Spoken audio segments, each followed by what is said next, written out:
All right, all praises, all praises. Thank you for joining us today. This is Maury Yacob in the ITFTR network. We thank you for joining us today. This is the day that the Creator has made. It came in on Friday, came in on last night, and it comes in. It ends tonight. Okay. Make sure my thing is working. It ends tonight. Okay. Make sure my thing is working. All right, everything seems to be working okay. Okay. So we thank the Creator for you joining us today. This is ITFTR Network.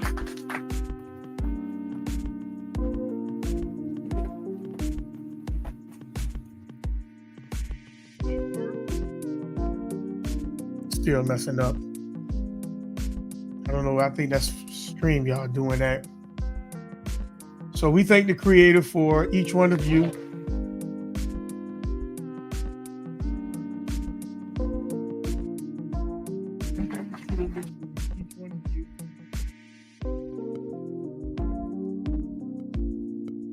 Yeah, that's StreamYard doing that. That's StreamYard. Get the other piece. That's StreamYard doing that. All right, StreamYard. So we thank the Creator for each one of you joining us today. We thank the Creator.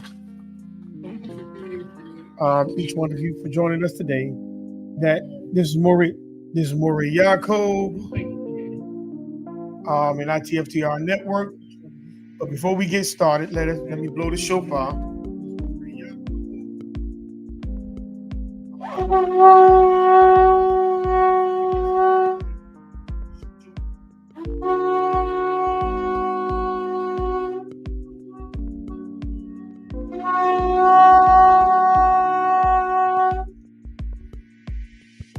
All right. And before we go any further, let us do words of encouragement. We thank the Creator for each one of you that will join us, that has joined us, and you that have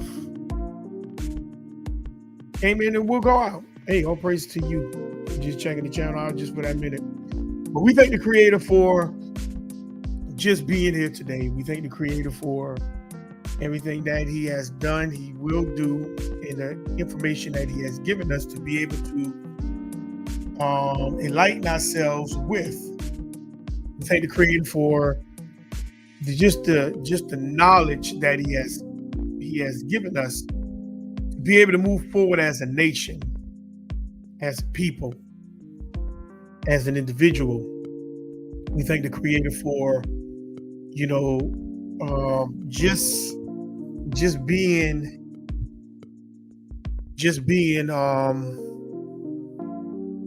the Creator. We thank the Creator for everyone that is moving forward into this knowledge.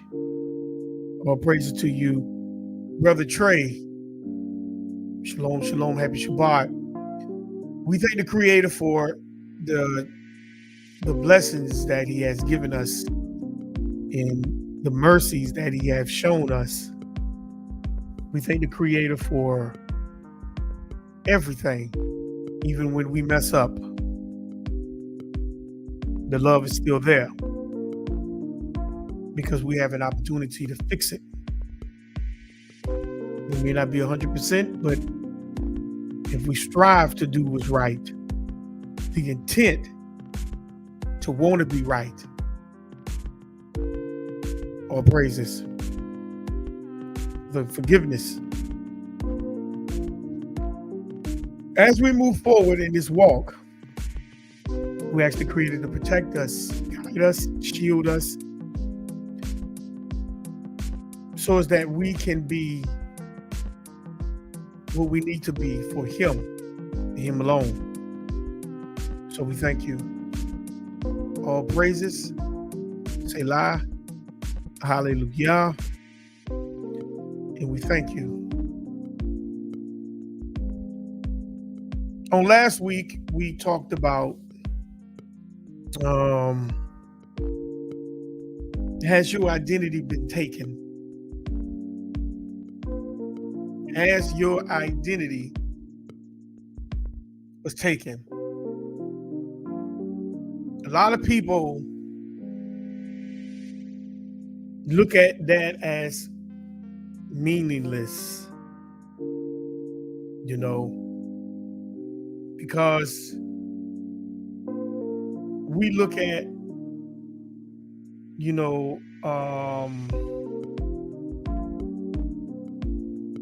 life as if it's just life. But life carries a lot of weight in it. Rather if you understand it or you don't.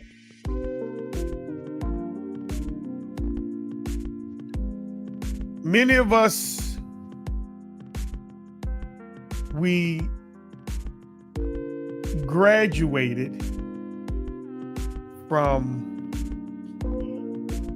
narratives. We graduated into the school of narratives. All praises to see you all for Yah. Happy Shabbat Shalom. We graduated from the school of narratives. Shalom, shalom, happy Shabbat to you, Sister Yakana Joanne Smith. And we just push narratives and push narratives and push narratives. And we'll push it until it sounds true, and we make it in our mind and we view it in our minds as if it's truth. A lot of people, they look at the Bible as being a religious book, and it's not a religious book. They say, well, that's a book of of a game plan. Well, hey, if it's a game plan, then the plan of the game is showing you the end. Sister Latanya G, shalom, shalom, happy Shabbat to seeing you again. The game plan is to see, it's showing the game plan at the end. It's showing the game plan in the middle, and it showed the game plan from the beginning. Nothing changed. The only thing changed was man. Man changed. And when man changed, hey, what you think you're going to get? You're going to get a messed up field. And that's what a lot of us, we are on right now, is a messed up field. We are not into the image of what the Creator has given us as from the beginning. So we gain our knowledge from people. But the question is, is it the right people? The Bible tells you in Deuteronomy 32:8 to go home and talk to your family. But we'll rather continue to talk to people. People who don't have nothing to do with your bloodline. And then we have these groups telling you that these people is your family. But grandma, great-grandma, granddaddy, great-granddaddy, and et cetera, aunts and uncles, they never seen them people before. And then when they see them, they look at them strange. And the first thing we'll say is, well, we've been blogged out for, from slavery and all this other buffoonery stuff.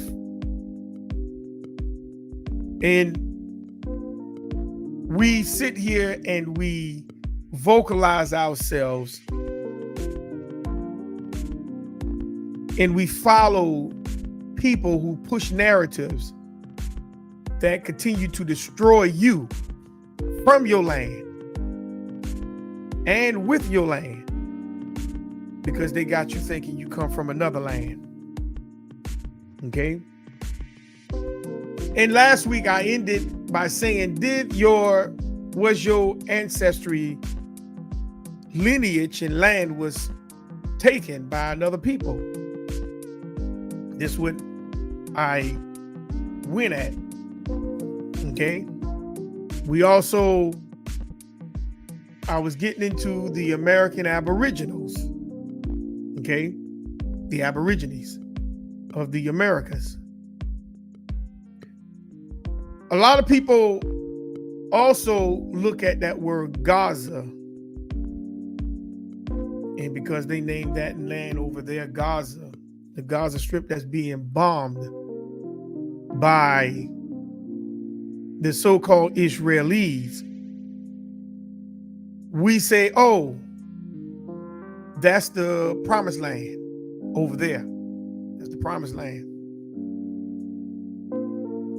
And I went, me and another brother on another channel, the Black Conscious channel. He put my big old face up in the channel. He put my big face up in the video that he was trying to debunk. And I'm gonna kind of touch on some of his stuff today, to show some errors that he's in and mistakes that he has made, trying to call another people something else that they are not, that they don't even call themselves. And that's the problem what we have. We give everybody else a name, but we don't even want to claim the name that we have been given as a people. Okay. So if your grandmother and your great grandmother never told you things like this, then why are we listening to people that's trying to put us someplace else on this earth? Okay. Ham is Ham, Shem is Shem, and Japhet is Japhet. And the giants are the giants, and the Nephilims are the Nephilims. It's just simple as that. Okay. We could count as how many people we want to count on this earth, but all the nations come from those three brothers. That's it. Okay. Those three brothers. Now you could count it. You could say, well, according to the Bible, is not that many generations from the flood. That's not true. That's not true. I don't go by their timeline because they were not there to be able to pinpoint the time or the date of when actually everything took place. But they can go from the writings that's telling you that those things literally happened. Okay? They can tell you that. All right? Then they want to, they want to give you this DNA. Say, well, it's because of this DNA sample. They want to, this right here been thousands and millions of years ago. Your DNA don't even transpass back that far because, number one, you can't even DNA a rock or a tree. So that DNA stuff is out of the window. You can toss that in the trash. Brother, all for y'all say, who were the giants in Genesis? The giants were another nation, brother. It was a nation that was not of men. That's who the giants were. That's why in Genesis, the 6th chapter, it says they were giants in those days and also afterwards. So now you have to ask yourself, the question is, which one of Noah's sons were 10, 12 feet tall? Because you had Og. Og was 12 feet tall. That's who the giants were. They were another DNA that was on this earth. That DNA did not come from Noah. That was another DNA that was here. Who built the cities according to Numbers? Who built the cities all the way up to the heavens? Who moved the boulders to be able to create those walls? Who did that? Wasn't the average man. Wasn't. while they are raking the land of America and finding bones. I know I heard this brother Sanchez say, "Oh, well, the bones are fake." Well, unless you did a DNA sample on them to say that they're fake, hey, I'm not gonna sit there and discuss that. That's another topic for another day. But I'm just telling you, the Bible says they were giants in those days and also afterwards. Giants were men that were not of stature of the average man. They were taller. Now, just to give you an example of a giant, you can go to Tuscaloosa, King Tuscaloosa. That's where you get Tuscaloosa, Alabama from. You go to him and pull him up and see how tall his statue were. He was tall. The Sotos and Cortez and them recorded that. That's who the giants were. So you need to do your research on that. That's who the giants were. They were another DNA. They were not of DNA of humans. Now, we get to the point that we always transpire into different things. So,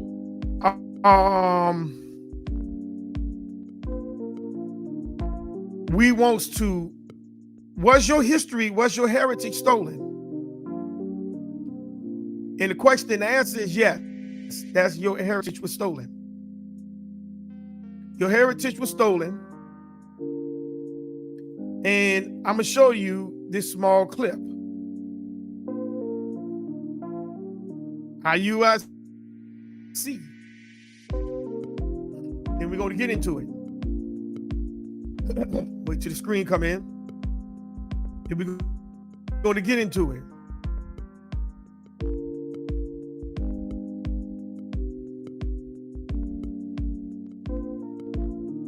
Was your heritage stolen? And people are calling your heritage, giving your heritage to somebody else who's not even you. He's not even you. These people are not, they're not literally you. But because it's a Ponzi scheme, that it's about making money, they're going to bring these people into the fold of your circle. And the question is, how many of you all going to make a difference, differentiate between you and them? Let's go. Fair use, fair use. This is not my material. This is under the Fair Use Acts of 1976. This is only for teaching purposes, criticism, and upbuilding of our people. So we're going to fair use this. We are not here to steal no one's material. Let's go. Had an unusual crown that was different than all the kings and leaders of the world. What was their crown? Their crown was made up of eagle's feathers. They were coming to take over this land that was of the natives. He wasn't coming here for natives.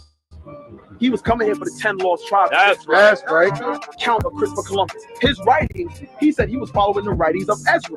Ezra prophesied 10 tribes were going to come on this side of the earth. People he was coming to look for spoke Hebrew. The tribe of Gad had an unusual crown that was different than all the kings and leaders of the world. What was their crown? Let it run again. Their crown was made up of eagle's feathers. So they saying that the crown of Dan or Gad, one of them, crowns were made of eagle feathers. And look at this brother in the picture. I wanted to pause it right there. Look at this brother. They say that's your brother, an Israelite, because he got feathers in his head and got feathers on his back. Okay. They say this is an Israelite. Now I want y'all to pay attention. This is what these One West camps and a lot of these other Israelite camps are telling you. These are the Israelites that came over during the time of Second Esdras. This is what they're telling you. This is what they're teaching you. If you are in those camps, this is what they're saying to you. These are the 10 tribes. This is part of the 10 tribes. They're saying this is, I think, Gad or Dan, one of them. Okay. So let's go. They were coming to take over this land that was of the natives. He wasn't coming. So now he's saying that Columbus came over here to take over this land. And he wasn't looking for no natives. he was looking for the Israelites. That's what he said. Let's go. Coming here for neighbors. He was coming here for 10 lost tribes. That's right. Now it says he came here for the 10 lost tribes. Okay. And you see this brother here hugging this brother, this so-called Native American. And look at the bottom. Look at the bottom right down here with my point at. They're saying that these are Israelites. This is Ephraim. This is part of the 10 tribes. These are not my, I'm not making this up. I'm showing you exactly what they're saying.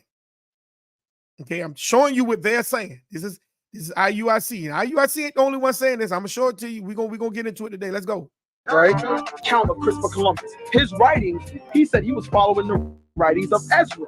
Now he's saying Christopher Columbus said he was following the writings of Ezra. The book of prophecies. That's what he said. He was following Ezra. Okay, and we're going to get into Ezra, the 13th chapter. They say, oh, that's when the Assyrians captivity, they walked away from the Assyrians captivity and they came over here to this land.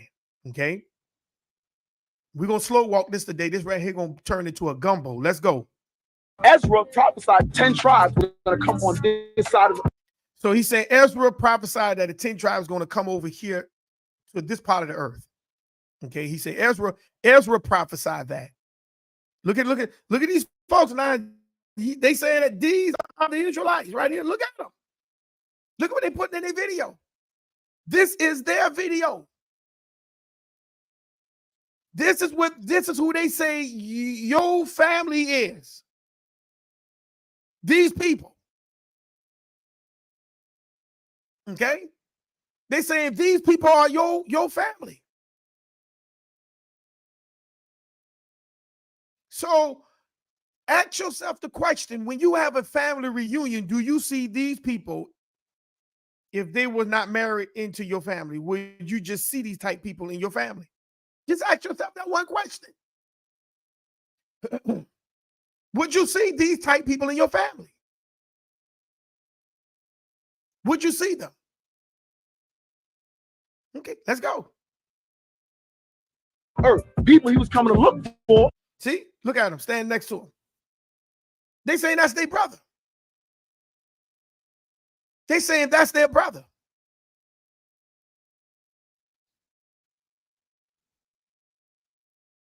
See, let's go.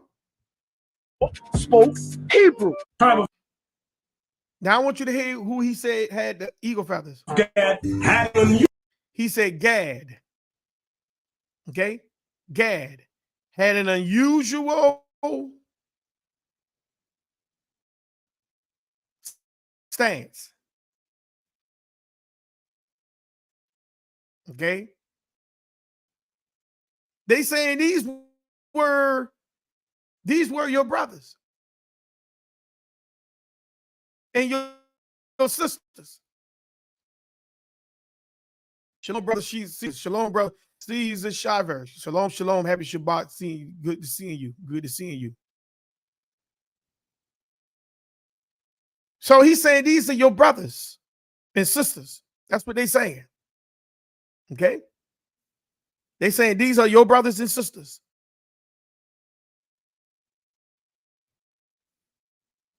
Was your heritage stolen?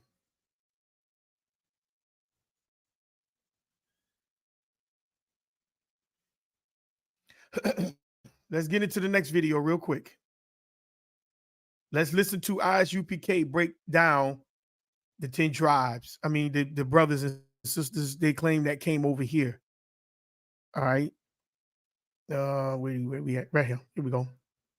We're still under the Fair Use Act of 1976. Fair Use Act. This is not my material. This is none of my material. No, it's not the one I want.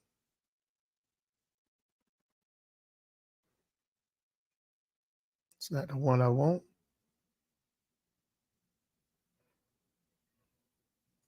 Give me 1 second. Let me find it again. They saying that these are your brothers and sisters. Yeah, here we go. I found it. They saying these are your brothers and sisters.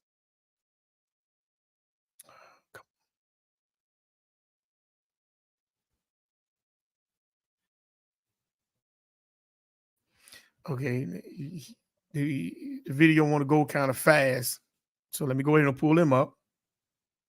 They saying these are your brothers and sisters. Okay. In my family, I don't see none of these people. None of these people at all. Not one time I don't see these people.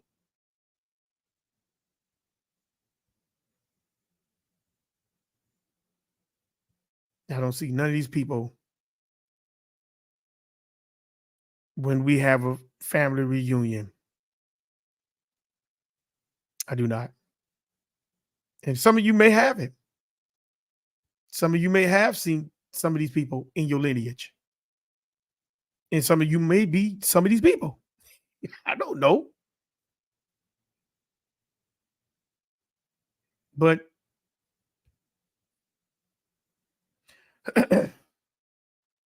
I'm not here to dispute your lineage. Okay?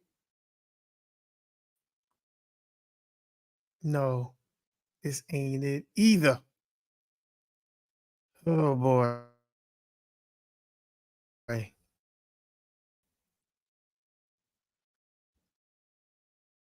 Some of this might be some of your people.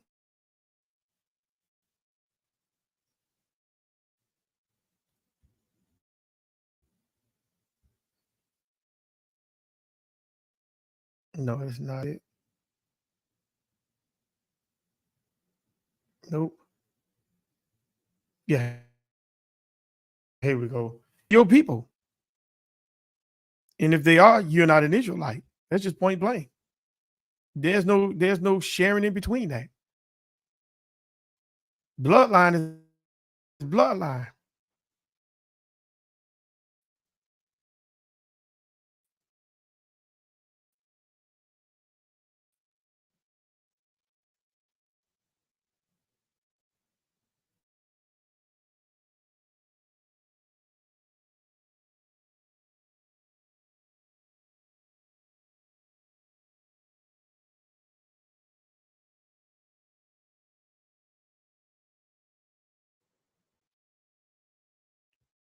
Okay. Let me go back because it muted me. All right, here we go. Let's listen to One West doctrine teach you about Second Esdras, and then we're going to go into Second Esdras ourselves. All right. Oh, come on. You're fucking up. Okay, here we go. All right, fair use, fair use. Fair use, fair use. Wait for it to come in.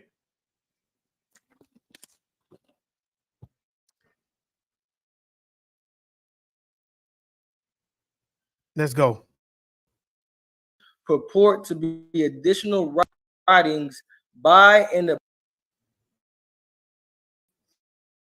Go back a little bit. Let's go.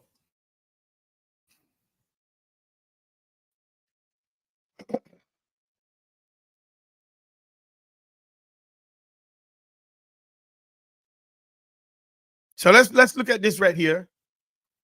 It says, on this voyage, the new world, to the new world, to the new world. Now, if something is new to you, that means it's old to somebody else. Okay? Let me say that again.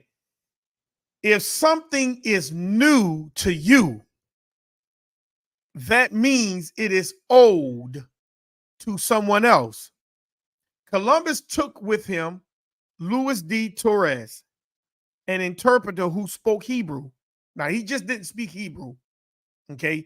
And he didn't speak Hebrew. He spoke a form dialect of what they call of a Hebrew.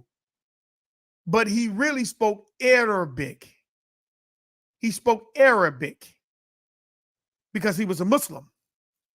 De Torres was a Muslim, okay?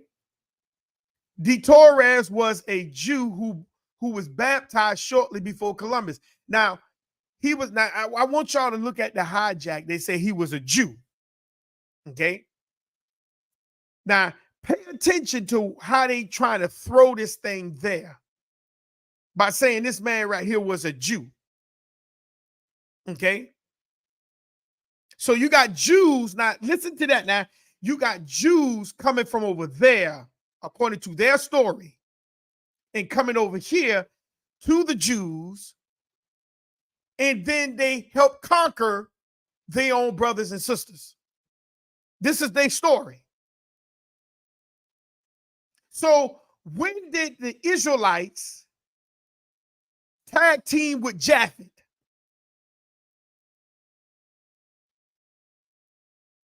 To conquer their brothers and sisters. When did they ever do that?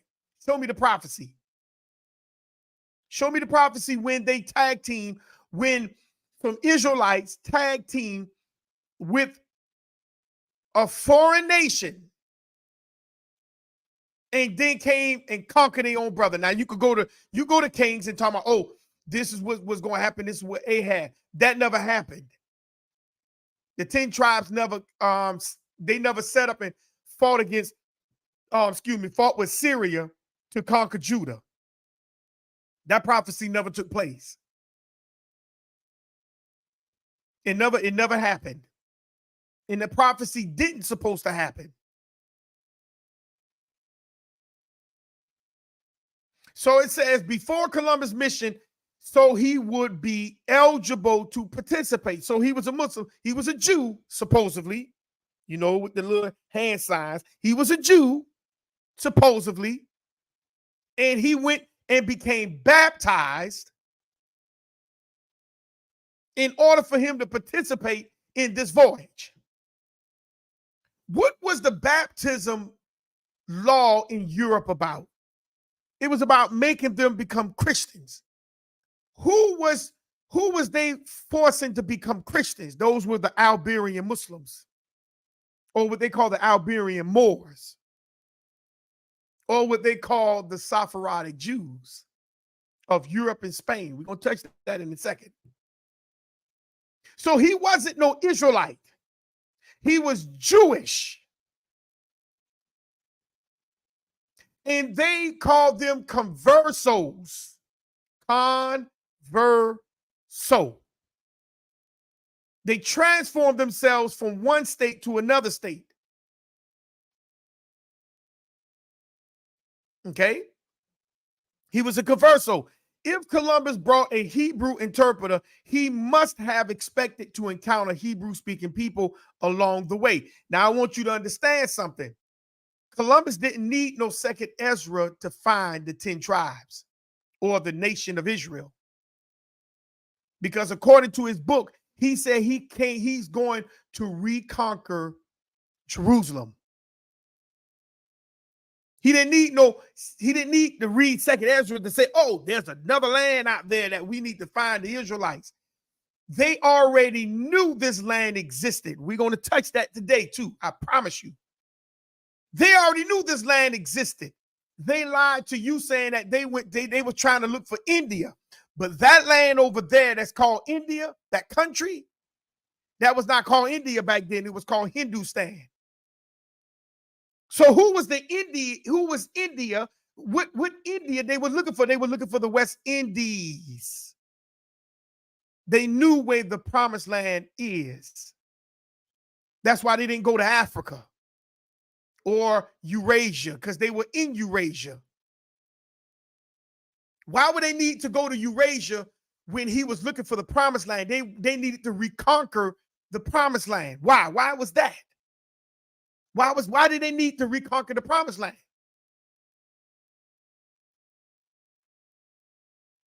Was it because Preston John was there, who we call King David? Was it because Joshua was over here? Was it because the nation of Israel was here? They didn't need no Bible to find where the land was, because they were trading already over there to over here. They were trades going back and forth. Trade from one post to another post, from one hemisphere to another hemisphere. They were already trading. They knew this land existed and they knew who was on the land. See, they needed to lie to you So you could think that everything was over there. We're going to touch that. But let's keep reading. He must have known that there were Hebrew-speaking people along the way, perhaps members of the 10 lost tribes. Notice it says perhaps. That means that's conjecture, meaning he didn't know. They try to make it look like Columbus didn't know what was over there or what was over here. Columbus knew what was over here. He knew. Columbus was a slave trader. He was a voyager. You don't think a man who voyage don't already have his eyes set on would he know where he's going? You don't think he knew where he was going? If he didn't know where he was going, they say, oh, he was trying to trade spices and no. They knew where the promised land was. They knew where the promised land was. And they knew who was on the promised land. Perhaps the hunted Jews of Spain could then find a haven with their co-religion in the Orient. Notice what he says. The Jews of Spain. Who is them? The Israelites. So the Israelites were in Spain. This is what they saying. Could find a haven with their what? Co-religionists in the Orient. Now this is what now in this video they did get something right. The Jews of Spain. The Jews of Spain. The Jews of Spain are not Israelites. So let's get into the video. Let's go. We're living in, that was not what it's about. He got there and slaughtered these people. That's what it was about. Taking what they had, right? Passage from we came from the East by Captain Kataza. Go ahead and buy that book. It's an amazing book, right? In Columbus, Geographical Religious, the second book of Esdras. The two apocryphal books of Esdras purport to be additional writings by and about the Old Testament Ezra. But the second or fourth book is a piece of full-fledged Hellenistic apocalyptic writing that was often regarded with suspicion by the church and just as often embraced by the heterodox.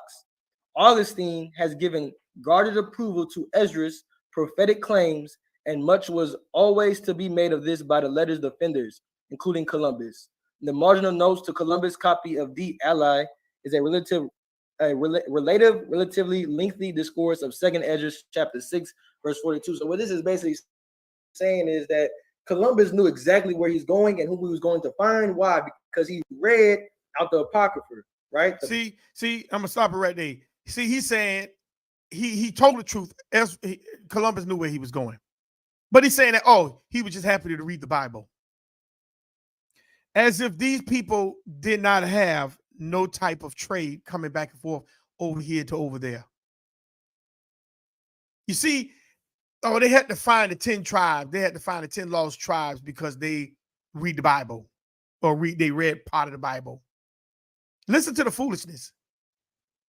These people already was trading with people over here, back to over there, back to over here, back to over there. They already knew it was over here. Okay, let's keep going though. Books that I believe it was 14 books they took out, right? Or 12 books. 14 books they took out the 1611 King James Bible, right? But it has the history of the Greek captivity, right? It's the right before the end of the Old Testament, before the New Testament, right? And they took that out. Now, him being somebody of the Jewish faith, right? He knew what to read, and he read this, and he studied this, and he studied the prophecies and studied what it was talking about, how these 10 lost tribes went somewhere, right? They went somewhere to live a better life. Matter of fact, we're gonna get the scripture. I gotta skip the slide. Yeah, see, they don't want to talk about the Barren Strait, but we're gonna touch on it. We're gonna talk about the Barren Strait, family. We're gonna talk about the Barren Strait. He gonna skip that slide, but we're gonna skip it with him, but we're gonna kind of go back to it on our terms. Let's go. This is the next slide. Matter of fact, let me see. I might go forward a little bit. All right, you got apocrypha? Can you get 2nd Ezra chapter 13 verse 40? I want y'all to pay attention to that star too. That star don't belong to Israel. Get out of here. Get out of here. Chapter 13, verse 40. Mm-hmm. Those are the 10 tribes which were carried away prisoner out of their own land in the time of Hoseas, the king. Right. This time of the Assyrian Empire, the Syrian captivity. These are the 10 tribes that got carried away, right? You had the southern kingdom, the northern kingdom. The northern kingdom got carried away, right? The 10 lost tribes, right? It's talking about. Now, I want you to pay attention. He's reading Apocrypha. If y'all want to read along, it's the 13th chapter of the book of Apocrypha in 2nd Ezra 13, verse 40. He started right there. These are the 10 tribes that were carried away captive. Okay, they were carried away captive. Let's go. Whom Salamassar, the king of Assyria, led away captive. The king of Assyria, right? Keep going. And he carried them over the waters. Right. And they came, and so came they into another land. All right, keep reading. Now, notice what he did. Notice what they just did. The scripture said he carried them over the waters with an S.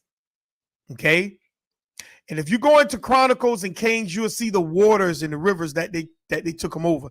It wasn't just the Euphrates. Okay, it wasn't just the Euphrates family. All right, because the 10 tribes were scattered throughout the Assyrians' territory. Okay. All right, so let's go. Verse 41. But they took this counsel among themselves that they would leave the multitude of heathens and go forth into a further country, which never mankind dwelt. Right. So they want to leave the heathen. Now, if everybody understood that God loved everybody, why are they trying to leave these people? Right. Why they are trying to separate and go to another country that nobody dwelt? Because they understood that it was hard to keep their law, statute, commandments with the heathen keep on inflicting them. That's not the reason why that's a lie. Listen, they wanted to leave. When did the 10 tribes leave Assyria? I just want to ask that question. When did the 10 tribes leave Assyria? When? Can anybody tell me when did the 10 tribes leave Assyria? It says, Sister Latoya said, they that go down to the sea in ships that do business in great waters. That's right. That's a very good scripture because that let you know that they were doing business. We're going to talk about who was the ones that were who was traveling back and forth off the ocean. Okay, we're going to talk about that. This is the reason why Columbus already knew what was here. And she said, am I wrong for the interpretation of that verse? It says they were in ships doing great business. You're right. They knew America was here. No, you're not right, sister. You're dead on. You're dead on, sister. You're dead on. That's why I say that's a heck of a what you call it? That's a heck of a verse you pull because they were doing business here. Shalom, shalom, brother Joel. Shalom, shalom. Happy Shabbat. Good to see you. That's telling you that they were ship merchants going, leaving. So they knew what was here. See, they knew what was here. I never seen when they left. I could be wrong. I want to know because I don't see 70 AD in the Bible. And it's not going to never be in the Bible. That's why they have to come up with a story. And just stay tuned, since we're gonna touch on a little bit of that today. That's 70 AD. We're about to touch on it in a second, because this is the 70 AD story right here. that this is where they claim that those so-called pale people that got the feathers that looked like a turkey came over here from the Assyrian captivity. Okay, they knew what was here. He didn't need the Bible to teach him where the 10 tribes were. See, the hidden ones don't mean that they were hiding in another country where nobody was. That's not what the hidden ones mean. He knew where these people were. The point is, when he come, how am I going to conquer them? That's the catch. That's the question. Not so much where they were, is how am I going to conquer them?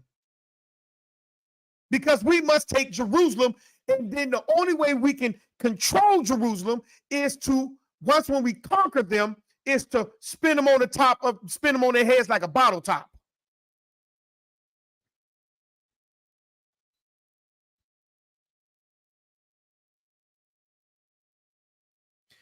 Brother, all for y'all say, what about all the Israelite artifacts in the Middle East and the excavation? Well, pull it up and show me a artifact that came that the Middle East, that they found in the Middle East that belongs to Israel. I want you to pull it up and put it in the chat and show the artifact where we can pull it up right here. And I could show it before everybody, the artifacts of the Israelites that they found in the Middle East. All right. While you doing that, we're gonna keep moving forward. All right. So he understood. They understood what was here. They knew. So let's keep going. Let's keep bouncing. Let's go. The heathen keep on trying to mess with them when they try to do certain laws, or them just having certain people that's weak in their nation that can't control themselves. Just like today, we have people right now that would never known sin if it wasn't for America. Right. We would never. Now listen to that. He said people would have never known sin if it wasn't for America. Let me ask a question. Let's just put their doctrine on the middle of the table. He said that they say that their doctrine is they want to go to some place where nobody was, so they could keep their laws that was given to them. Let me ask you a question. Even today, if you leave your homeland where you was getting in trouble at, and you go somewhere else, are you going to be a straight up person? Or is that same thing that you were in your neighborhood is going to still be in you when you leave and go someplace else? Which one it was? When you go someplace and you end up someplace different, you supposed to be something straight. You're supposed to be now righteous in a new place. Or is that same mentality, that same thought pattern, that same habit is going to follow you no matter where you go? Which one was it? Which one is it? I want to know, which one is it? Is it one, you're going to be righteous when you go someplace else different? Or is it you're going to be the same people that who you were in your neighborhood? Or that's two. I want y'all to put it in the chat. One or two. What you got, sis? I say two. Why you say two? Because a lot of times, I mean, it's the thought process, and it's just how a lot of people perceive things. You know, if you have that same mindset, it's going to continue no matter where you go. So now I want you to listen to that verse. They wanted to keep the laws where they where they not were able to keep the laws in their own land. I want you to pay attention to that. And they say, and the brothers say, nobody would have known what sin was until America.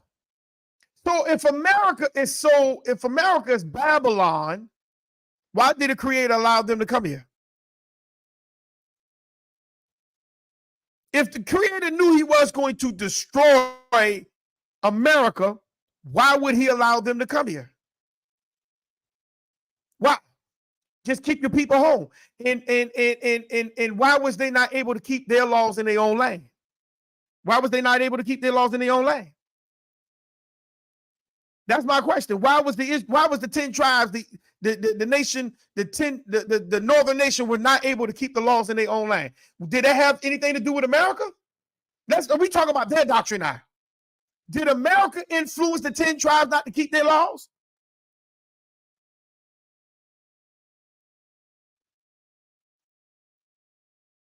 No, I don't need somebody else's YouTube page, family. I don't need that. I don't need that. You bringing that over here. You bringing that over here. And if you bring that over here and you put that in the chat, I need you to now educate us on the artifacts that they supposed to have found in the Middle East that belongs to the nation of Israel. That's all I asked you for. I didn't ask you for a YouTube channel, family. I didn't ask you for a YouTube channel. All right. So let's get back to it until this brother pull up the artifacts, a way we can look at it, the actual artifacts of the Middle East, all right, that they found that's supposed to have been of the Israelites. Now, if they were not keeping their laws inside of over there, because they say that's where the 10 tribes were, over there, what makes you think that they're going to come over here and keep the laws? See, you got to pay attention to what's been written. And did he say, oh, nobody would have never known sin unless it was dealing with America? Let's hear this brother again. Let's hear him again. Let's hear him again, because I don't want to put words in his mouth. I want you to hear this brother himself. Let's go. Whom Salamaster, the king of Assyria, led away captive. The king of Assyria, right? Keep going. And he carried them over the waters. Right. And they came, and so came they into another land. All right, keep reading. Verse 41. But they took this counsel among themselves, that they would leave the multitude of heathens and go forth into a further country, which never mankind dwelt. Right. So they want to leave the heathen. Now, if we are honest, everybody understood that God loved everybody, why are they trying to leave these people? Right. Why they are trying to separate and go to another country that nobody dwelt? Because they understood that it was hard to keep their law, statute, commandments with the heathen keep on inflicting them. The heathen keep on trying to mess with them when they try to do certain laws, or them just having certain people that's weak in their nation that can't control themselves. Just like today, we have people right now that would never know sin if it wasn't for America. Right. First of all, why did the 10 tribes go into captivity anyhow? Because of wickedness. It ain't got nothing to do with another nation. It's because of their wickedness. It's because of their wickedness that they deliberately did. They deliberately went against the Creator. Ain't got nothing to do with another nation. Ain't got nothing to do with that they couldn't keep their laws in their own land. That's a lie. That's a lie. The 10 tribes deliberately went outside of the laws.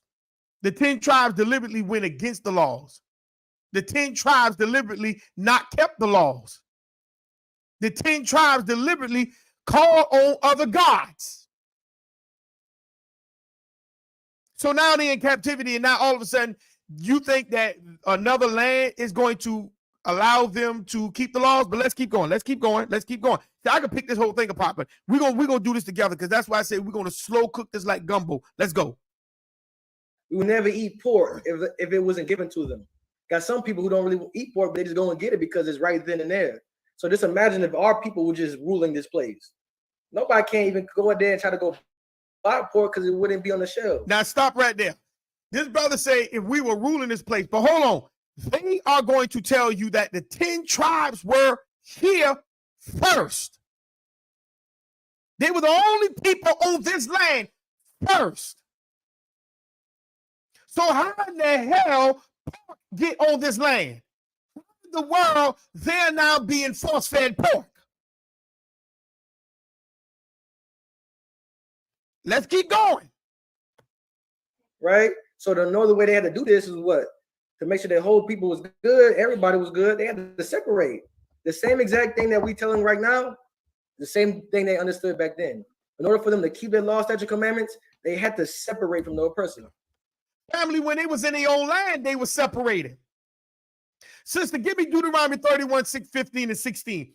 I keep telling people, you keep overlooking this. Deuteronomy 31, 15, and 16. We teach it, oh, we'll keep the laws when we are separating our own land. You are only fooling yourself. Israel don't want to be Israel. What part of that is hard for you to understand?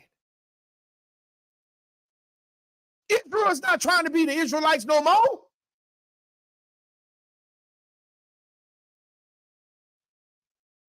Israel wants to be everybody else and everything else except themselves. Let's prove it through scripture. You got it, sis? Deuteronomy 31, 15 and 16. What you got? It says, and the Creator appeared in the tabernacle in a pillar of a cloud, and the pillar of the cloud stood over the door of the tabernacle. And the Creator said unto Moses, behold, thou shalt sleep with thy fathers, and this people will rise up and go a whoring after the gods of the strangers in the land whither they go to be among them, and will forsake me and break my covenant which I have made with them. So, hold on. The Creator just told Moses and Joshua, these people going to go a whoring after the other people and their gods and forsake me. So show me how America got anything to do with Israel's sin. Says, give me 1 Samuel, the 8th chapter. Show me where America got something to do with the sins of Israel.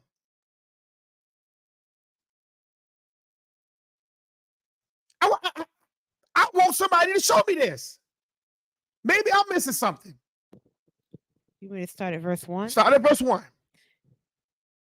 It says, and it came to pass when Samuel was old, and he made his sons judges over Israel.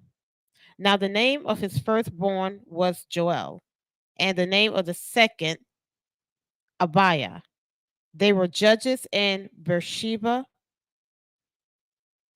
and his sons walked not in his ways, but turned aside after lucre, and took bribes, and perverted judgment. Keep going. Keep going. Then all the elders of Israel gathered themselves together, and came to Samuel unto Ramah, and said unto him, behold, thou art old, and thy sons walk not in thy ways. Now make us a king to judge us like all the nations. Now who came to Samuel? Stay right there. Who came to Samuel? Who came to Samuel? The elders. The elders.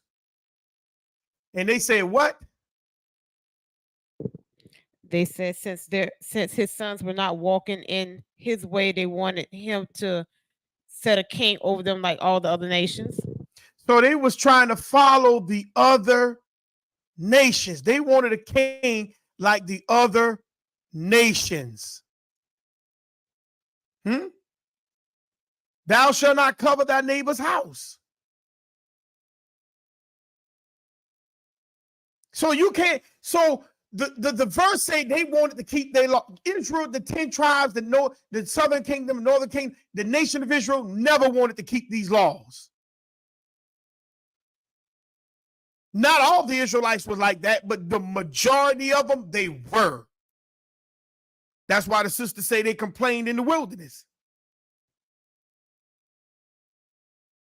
And just to a wilderness to keep the law. It was the Israelites wanted to keep the law. They would have what? They would have, and the Most High would have sheltered them at home. That is the truth.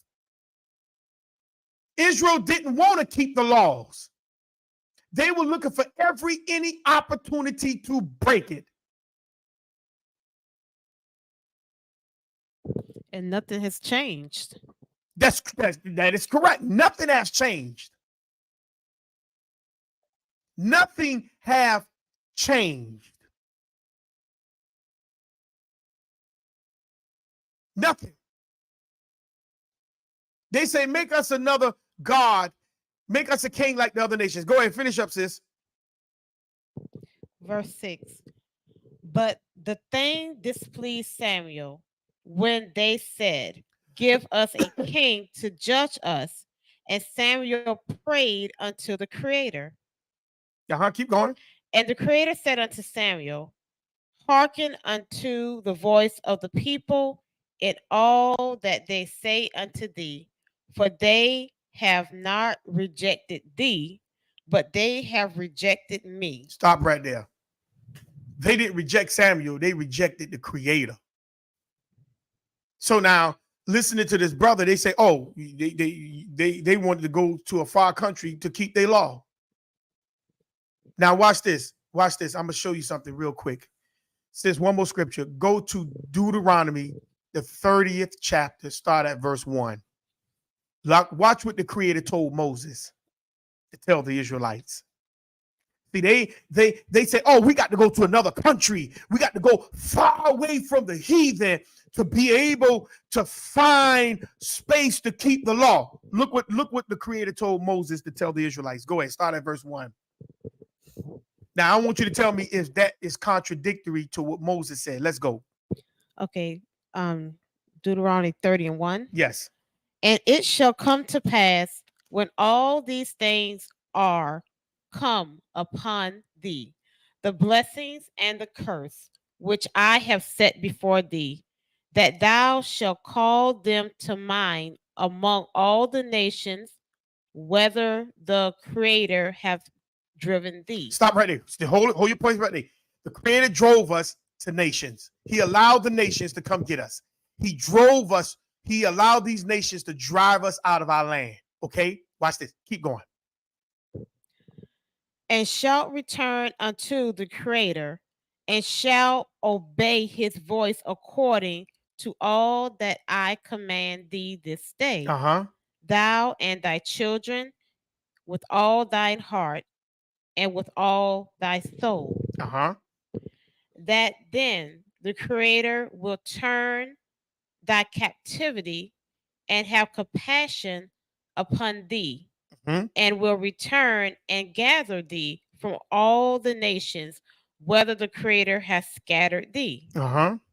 If any of thine be driven out unto the outmost parts of the heaven, from hence will the Creator gather thee, and from hence will he fetch thee.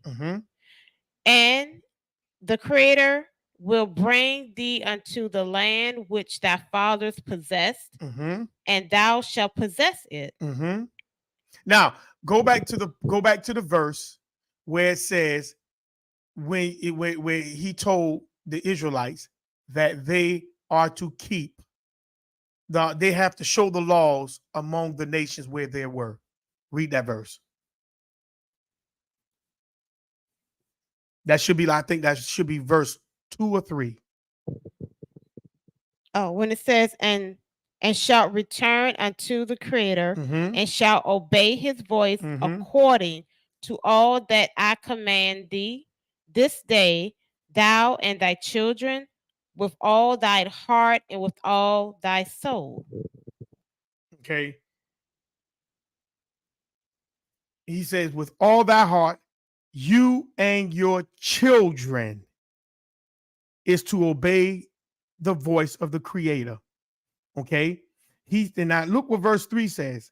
Hold on. Let's go back to, it says, let me read this right here. And it shall come to pass when all these things come upon thee, the blessings and the curse, which I have set before you, and thou shalt call them to mind among the nations, whether the Creator have what?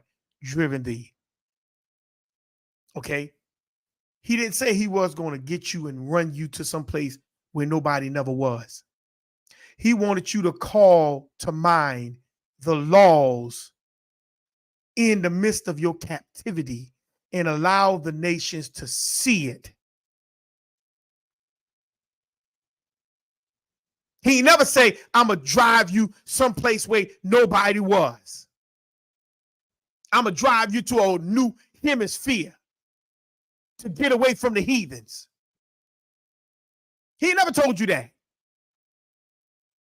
But how can you even get away from the heathens? They're everywhere. That's right. They're everywhere. But according to them, America was a place where nobody was. Let's go. Keep reading. Verse 42. That they might there keep their statutes, which they never kept in their own land. Right. They never kept them own statutes in their own land. Why? I just broke it down, right? It's hard to keep your law, statute, commandments when you are being oppressed by the heathen. You want to continue reading? Yeah, hold on. Yeah. Come on, Deuteronomy. You talking about Deuteronomy? Yes. Oh, I'm sorry. It's a lag. No. We good with that. He said it was hard for them to keep the laws and statutes and commandments in their own land. Where was it hard at? Where was it hard to keep the law, statutes, and commandments in their own land? Where? The sister said if they wanted to keep the laws, the Creator would have kept them. But Moses is telling you, when you go into the land where you have been driven, you are to be reminded of the laws that you're supposed to keep among them. Show me where he said he's going to run you to a whole new hemisphere.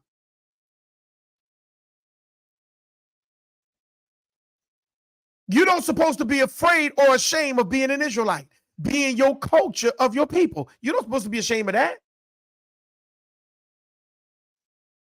But these folks saying the Creator took them and ran them to a whole new hemisphere to get away.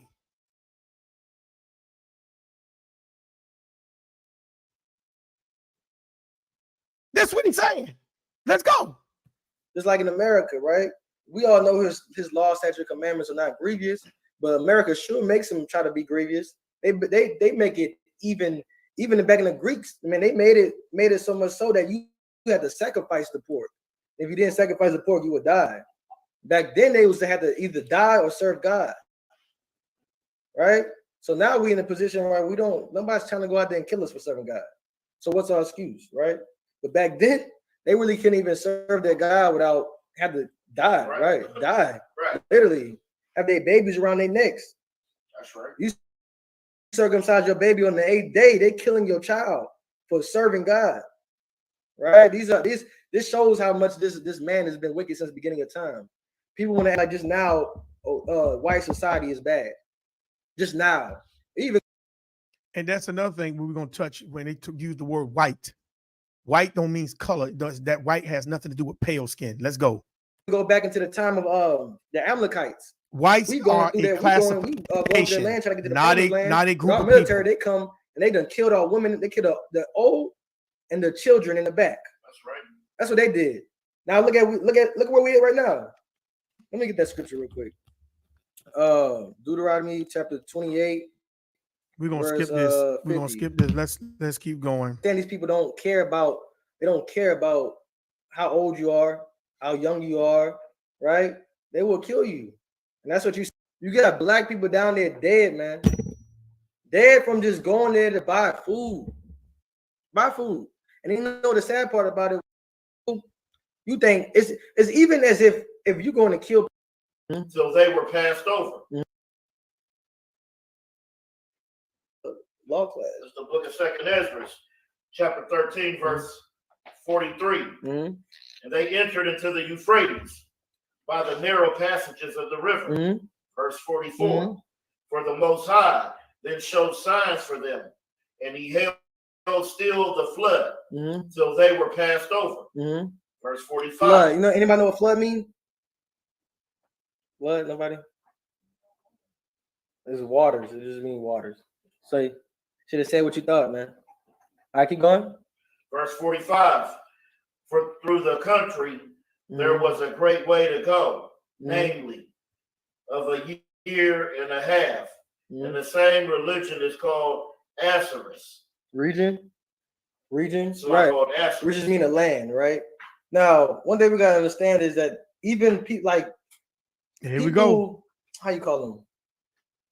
Listen to what he's about to say. Scholars with history, right? Like up there, they already know that they say the Bible is their go-to point to see if stuff is true, to line stuff up. So we know the Bible. You gotta go through the Bible to fact check everything, right? So now we're finna get into the Bering Strait theory because they want to say that these people came from a different place. We just read out the Apocrypha where these lost 10 tribes came from, right? Now the Bible is the book that's ahead of its time. Like, you don't fact check the Bible. The Bible fact check what you look researching. Real talk. All right. We're gonna Bering Strait there, right? The general scientific conscience, say that right, is that a single wave of people crossed a long vanished land bridge from Siberia into Alaska around 13,000 years ago. So that's what it is. They say that a bridge that don't exist no more, that these people came from Siberia and boom, went into Alaska, then they dealt in America. They try to say this, but they can have the white man said this for the reason of saying that to deem him taking the land over as, how would they call it? As righteous, as it doesn't matter because these people went through these land bridge, right? All right, right there. All right, now we just read it at Arzareth, right? This is a Jewish encyclopedia, right?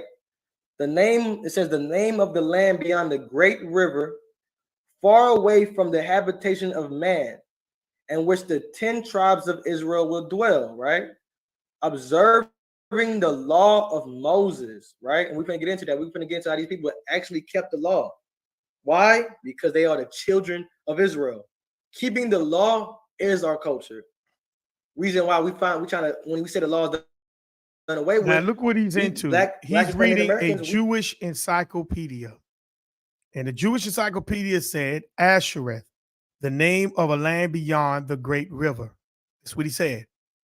Family, we're going to go into that story ourselves. We're going to go into that verse ourselves. It says, pull up 2nd Esdras, the 13th chapter. We're going to read it. We're going to read it. This is the thing what a lot of people don't understand. They add their own conjecture to a story in order for a story to be and sound believable. But reading is fundamental. Reading is fundamental. That's what reading is. If you don't have the groundbreaking fundamentals of reading, you're going to begin to teach a lie.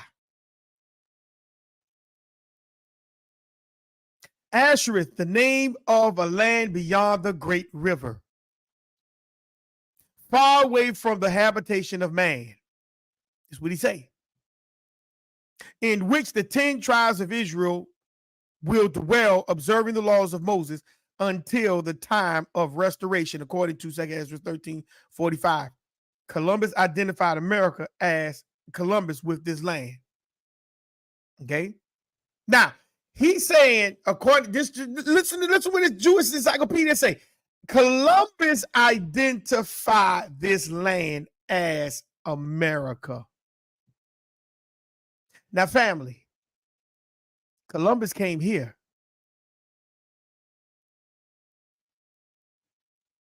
So that means if he came here and he identified the land of America as Ashereth, that means Ashereth, the 10 tribes, was in America. Because Columbus came across the great river, not the 10 tribes. I'm going to prove it by the story. You got it, sis? You want me to start at second Ezra 13 and 40. 13 and 4? Yeah, 13 and 40. Okay. Those are the 10 tribes which were carried away prisoners out of their own land in the time of Oshea, the king, whom Salamazar, the king of Assyria, led away captive, and he carried them over the waters, and so came they into another land. So that means the water was separating them from their land. Pay attention to the wording. he carried them over the waters, and so they came into another land. So that means, family, he carried them from their land over the waters, Assyria. You see that? 10 tribes land, Samaria and all them other parts, over the waters, Assyria. Let me say it again. 10 tribes land, Samaria and all those other parts. Then he carried them over the waters, Assyria. So that means Assyria was another whole land, okay, that the 10 tribes went into. Go ahead. What you got? But they took this counsel among themselves that they would leave the multitude of the heathen and go forth into a further country where never mankind dwelt. Now, I want you to pay attention to just that.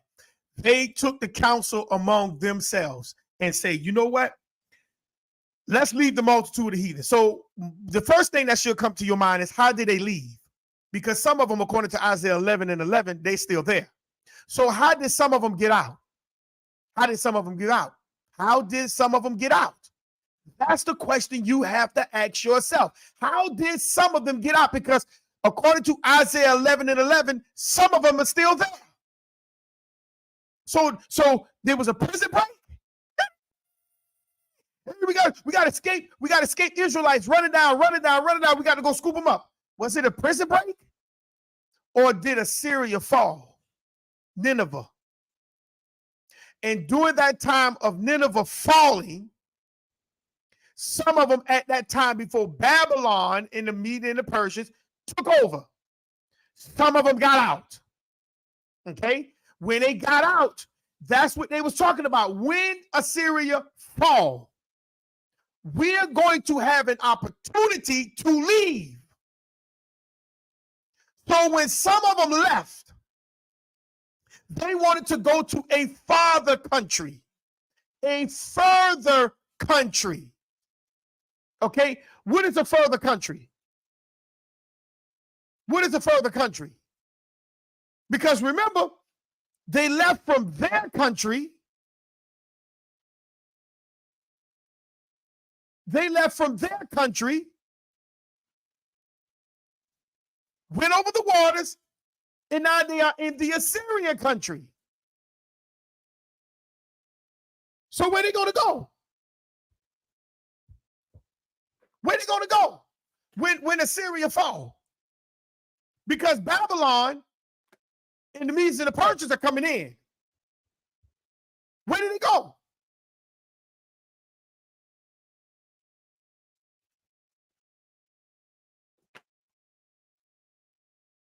Where did they go?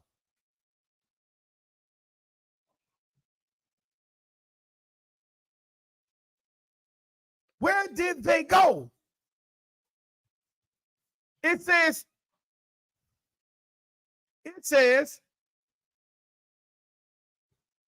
they took counsel among themselves that they will leave the multitude. The counsel, just because they took counsel don't mean it happened.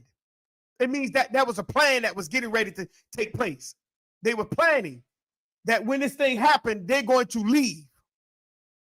Okay? That they will leave the multitude of the heathen and go forth into a farther country where never mankind dwelt. So what is that saying? So what is that saying? When they say that they're going to leave and go someplace where nobody never dwelt there.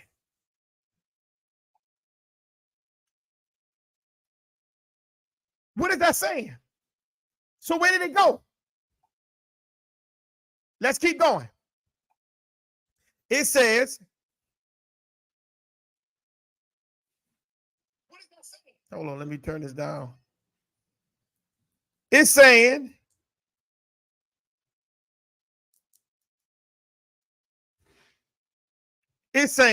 let's keep going.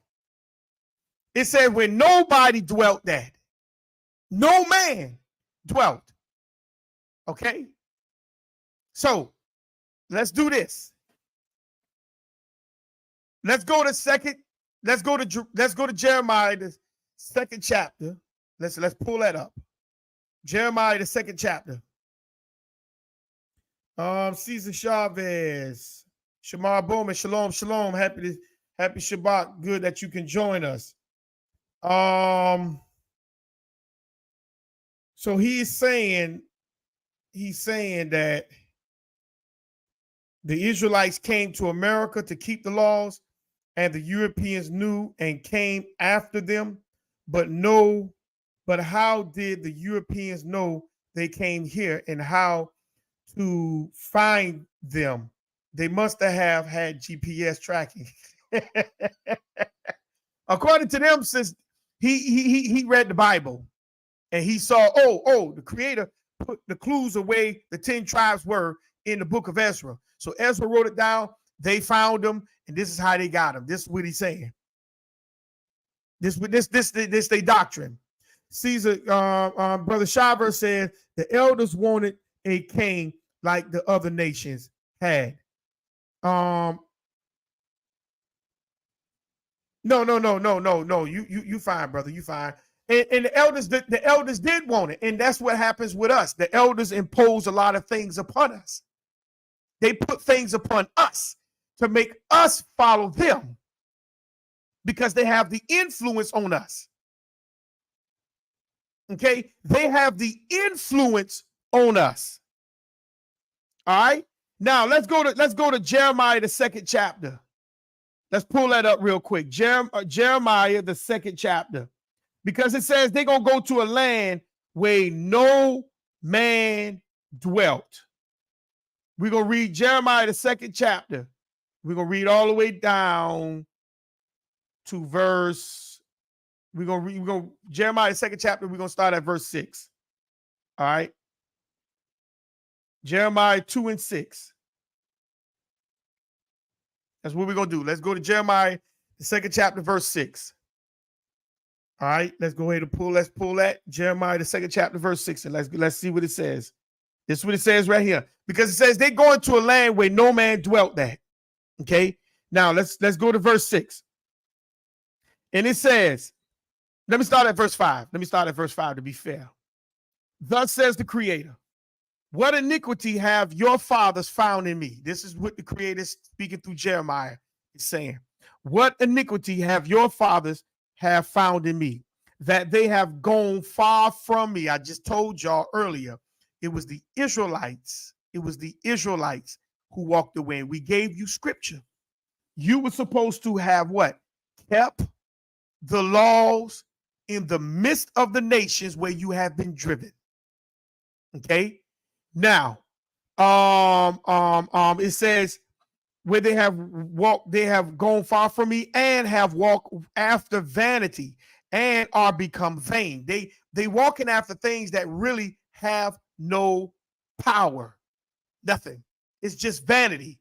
Look what verse 6 says. Neither said they, where is the Creator that brought us up out of the land of Egypt? Now here we go. He's about to show you a roadmap where they went at. All the things they went through that led us through the wilderness, through a land of desert and of the pits, through a land of drought and of the shadow of death, through a land that no man passed through and where no man dwelt. So the Israelites went already through that area. That's why they knew where to go at.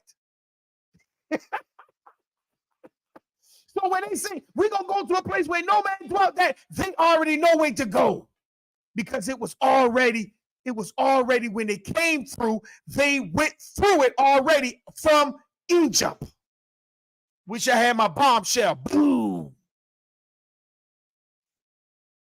They already knew what they was talking about. So when they leave, they're going to go to that particular area of the route when they left Egypt. That was a place they went through, leaving Egypt to the land of Lebanon, what we call the land of Canaan. It wasn't no special place of a land. Let's keep going. Let's go back to 2nd Esdras. Let's go back to 2nd Ezra, verse 41. But they took this counsel among themselves. Why did they take it in counsel? Because they already know where that place is. They're not going to a place where they have never been. It was never told of them. It was a place where their forefathers told them. They already knew about this particular place because they passed through it coming from Egypt.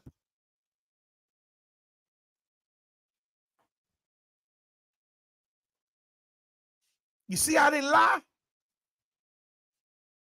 From out of the mouth of 2 or 3, let every word be established. They lie. All Israelites are not all Israelites. This is part 10. That's why they took counsel among themselves, because they're getting ready to go back to that spot.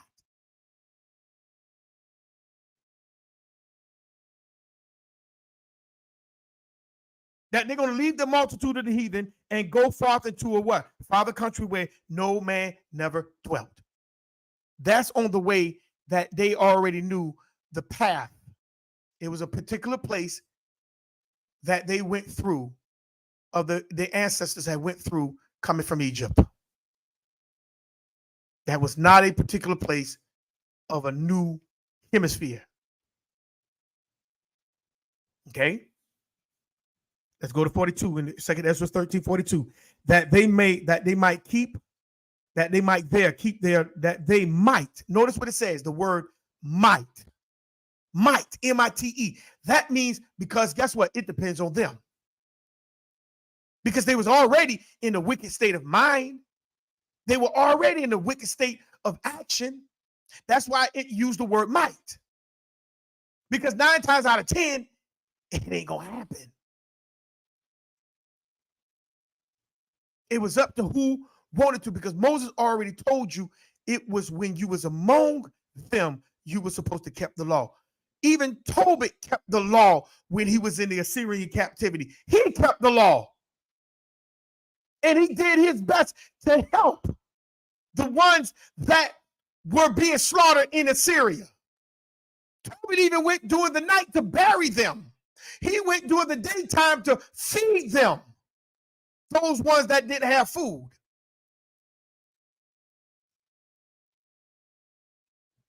But we don't talk about that.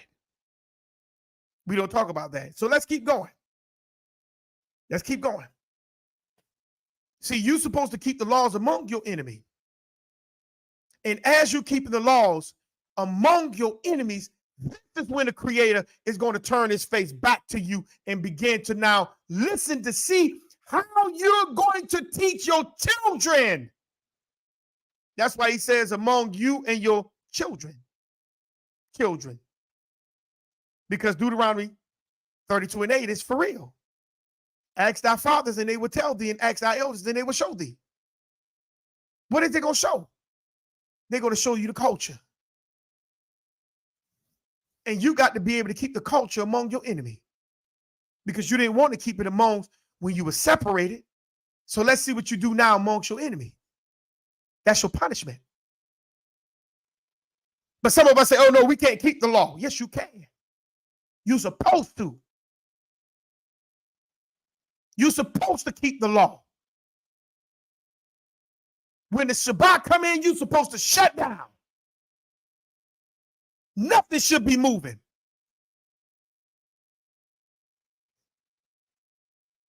On your end.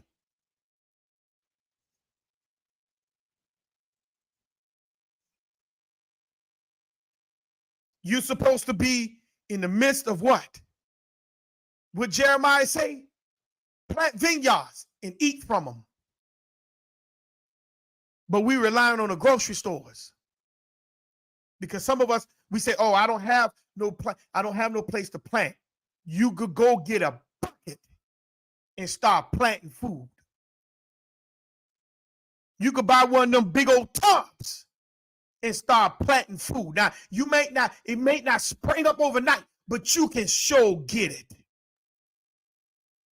You can start just from that. But many of you still rely on the grocery stores. for your daily food. Some of y'all have places where you can sow. Y'all have the ability and the talent to sow, but most of y'all just sit on your hands. We're not trying to create businesses of Hebrew businesses, but we call the white man the devil. But you ain't doing nothing. You ain't doing nothing to curve us from the devil.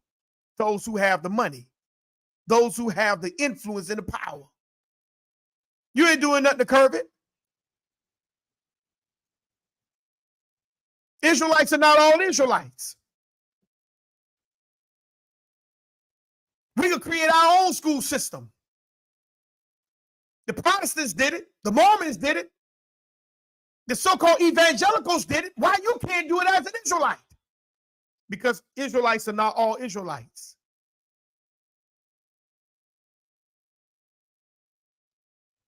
That they might there keep their statues, which they never kept in their own land. And they never kept the laws in their own land. So they're going to go back to the path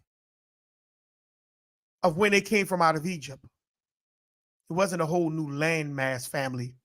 It was the path to remind them how the Creator brought them out. Because why? It has to go according to the law. Let's go to Exodus, the 20th chapter. That's why he says that they might keep the law. Exodus 20th chapter.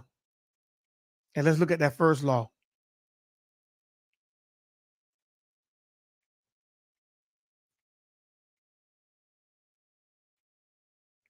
Let's look at that first law. Exodus, the 20th chapter. Let's look at that first law. That's all we need to do. What you got, sis? Okay, it says, and the Creator spake all these words, saying, I am the Creator which have brought thee out of the land of Egypt, out of the house of bondage. That's all they had to return back to remember the pathway that the ancestors were brought out. You have to be reminded or remind yourself of the path you came to become woke. And when you are in trouble, sometimes it's good to revert yourself back to that place, to remind yourself, look what the Creator has done for me. Look where he brought me from.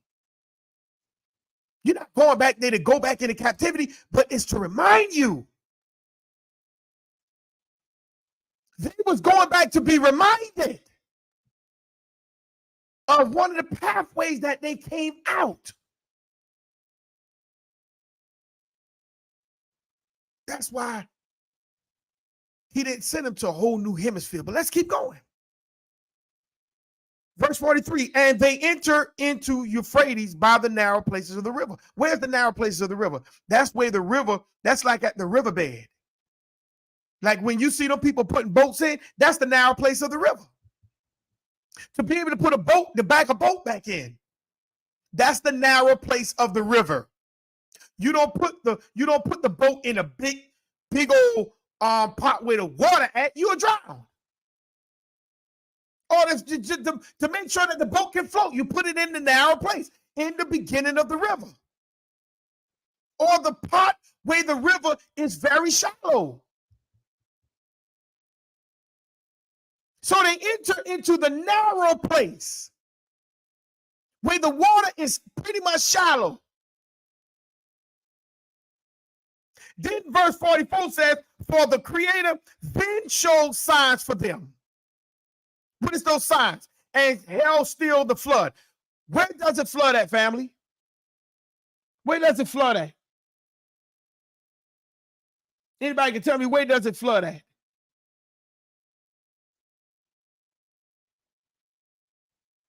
Where does it flood at? Do it flood in the water? Or do it flood on land? I want you to put your thinking caps on. Do it flood on the water? or do it flood on the land?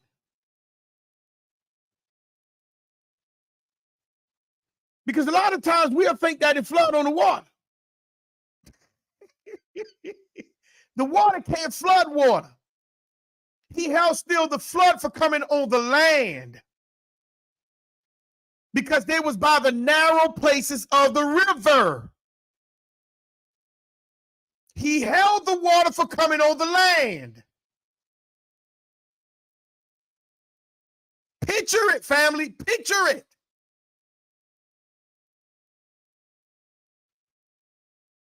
Okay? Then he says, for through that country, there was a great way to go. They are passing through a country. Down by the river.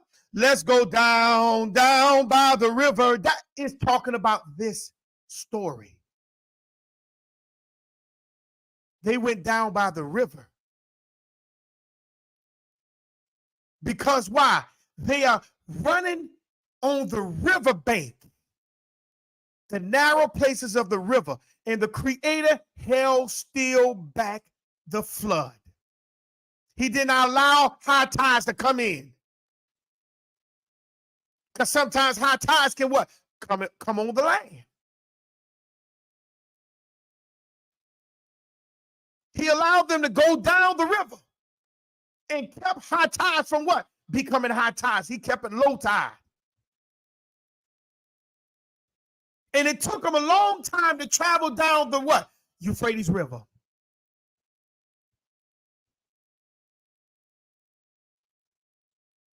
Took them a long time to travel the Euphrates River.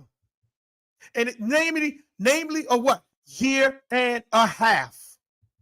Because why? They were on foot, family. They were on foot. They were leaving the Assyrians down through the path of the what? Euphrates low tides. And while they are escaping, there's a war going on, which is the Babylonians, the Medes, and the Persians are all going in, conquering Nineveh. That's why it took them a year and a half, family. Because they're trying to escape away from a war and escape from captivity and not be picked up and not be what? Spotted. Because why? They are trying to get back to that place of one of the areas they forefathers went through coming from Egypt.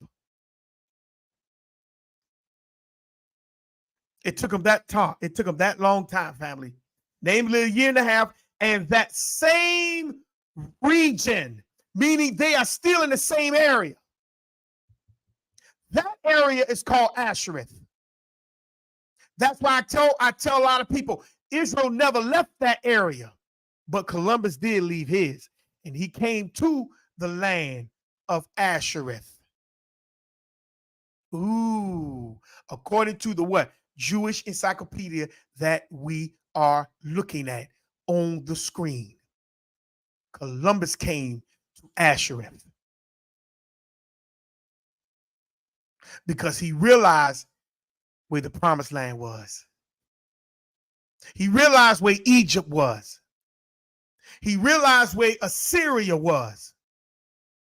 He realized where the old world is.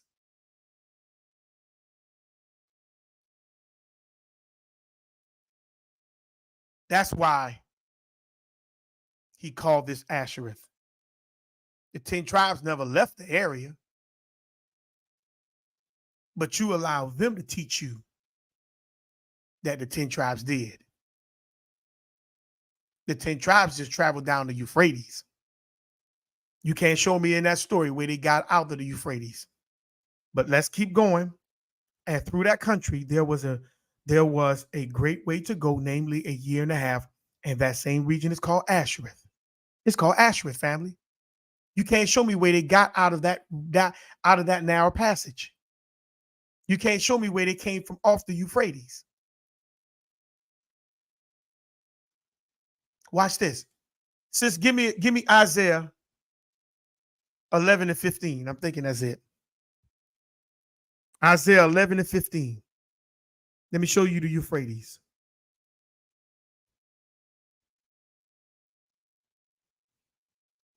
Isaiah 11 and 15.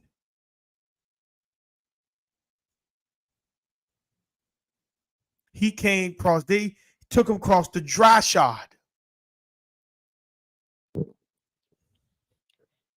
And the Creator shall utterly destroy the tongue of the Egyptian sea, and with his mighty wind shall he shake his hand over the river, and shall smite it in the seven streams, and make men go over dry shod. He held back the flood. It was on the Euphrates River, fam, which is called the Egyptian Sea. They traveled down the Egyptian Sea on one of the streams of the Egyptian Sea back to that area. That's why Columbus called this Ashereth, because he came over the great river, not the 10 tribes. The Jewish Encyclopedia tells you that. It says the name of the land beyond the great river, far away from the what? Habitation of man, in which the 10 tribes of what? Israel will dwell, observing the laws of Moses until the time of restoration, according to 2nd Ezra 45. Columbus identified America with this land. This was Columbus. Because when he came in, he realized what he saw. That's why in his journals, Columbus say when he saw the river and the waters and how beautiful it was, he thought he was in the Garden of Eden.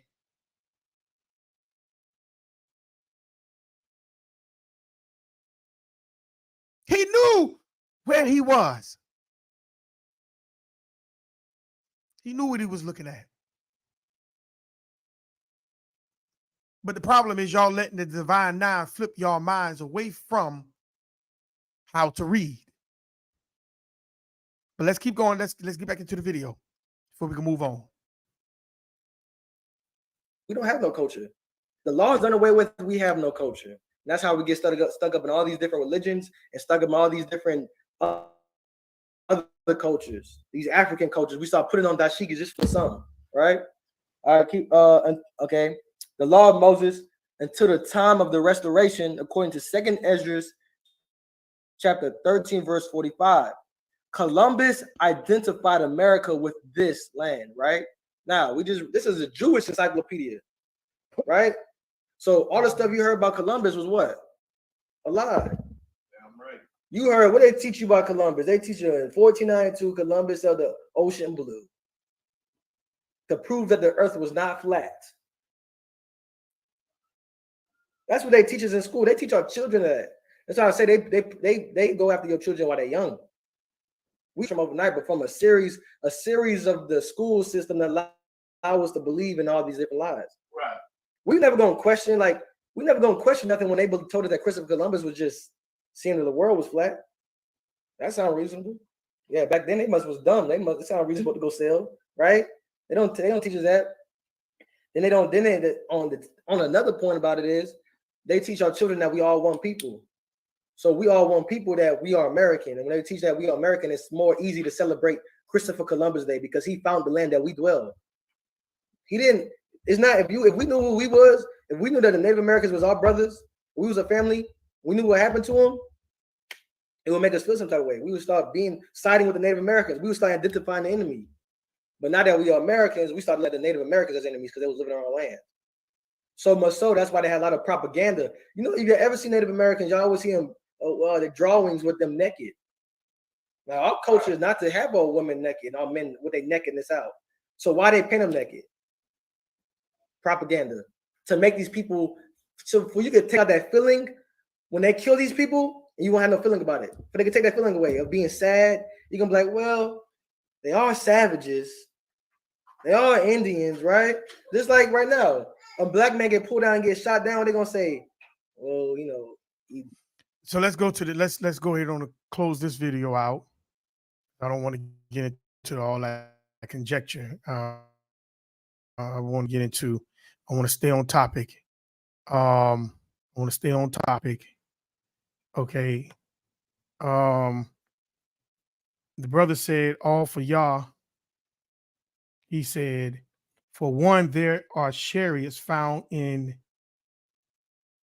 at the bottom of the Red Sea, which is supposedly from the Exodus when Pharaoh's army drowned. Okay. You have to show me where the Red Sea at, family. Okay, because if they found the chariots in the Red Sea, you have to show me where the Red Sea at. Okay. Then he said Israel. He said what he said. Israel were in Portugal and Spain before the transatlantic slave trade, and during the Portuguese Inquisition of the 1500s, that exiled these black Jews and fled into the West Africa. Family, you have to listen, brother. If the Jews are from Portugal and Spain, then you would have to now show me who is the Iberian Jews. Who are the Iberian Jews, which is called the Sephardic Jews? If you telling me that those were the Israelites, then you are sadly mistaken, because those are the Iberian means Muslim, brother. Those are Muslims. Those are the Ladinos. Okay, those are Ladinos. The Sephardic Jews are the Ladinos, which come from the word Safarah. Safarah are the word Spain. Okay, Israel is not from Spain. We just gave you a scripture in Isaiah 11:15, where the Creator broke the Egyptian sea into 7 streams, brother. We just gave it to you. You can't find no 7 stream on this whole earth except the Mississippi River. And if you could show me a 7 stream river, brother, then I'm waiting for that one. I'm waiting for that one. I need the Red Sea, where you telling me where the Red Sea at, and I need you to now show me who are the Sephardic Jews. I want you to show me that, because they don't call themselves Jews, they call themselves Jewish. Okay. You have put up they exiled. Okay, that's fine. So let me keep going down to the comments. Sister Latoya says, so he's saying the Israelites came to America to keep the law. Yeah, we already went over that one, sis.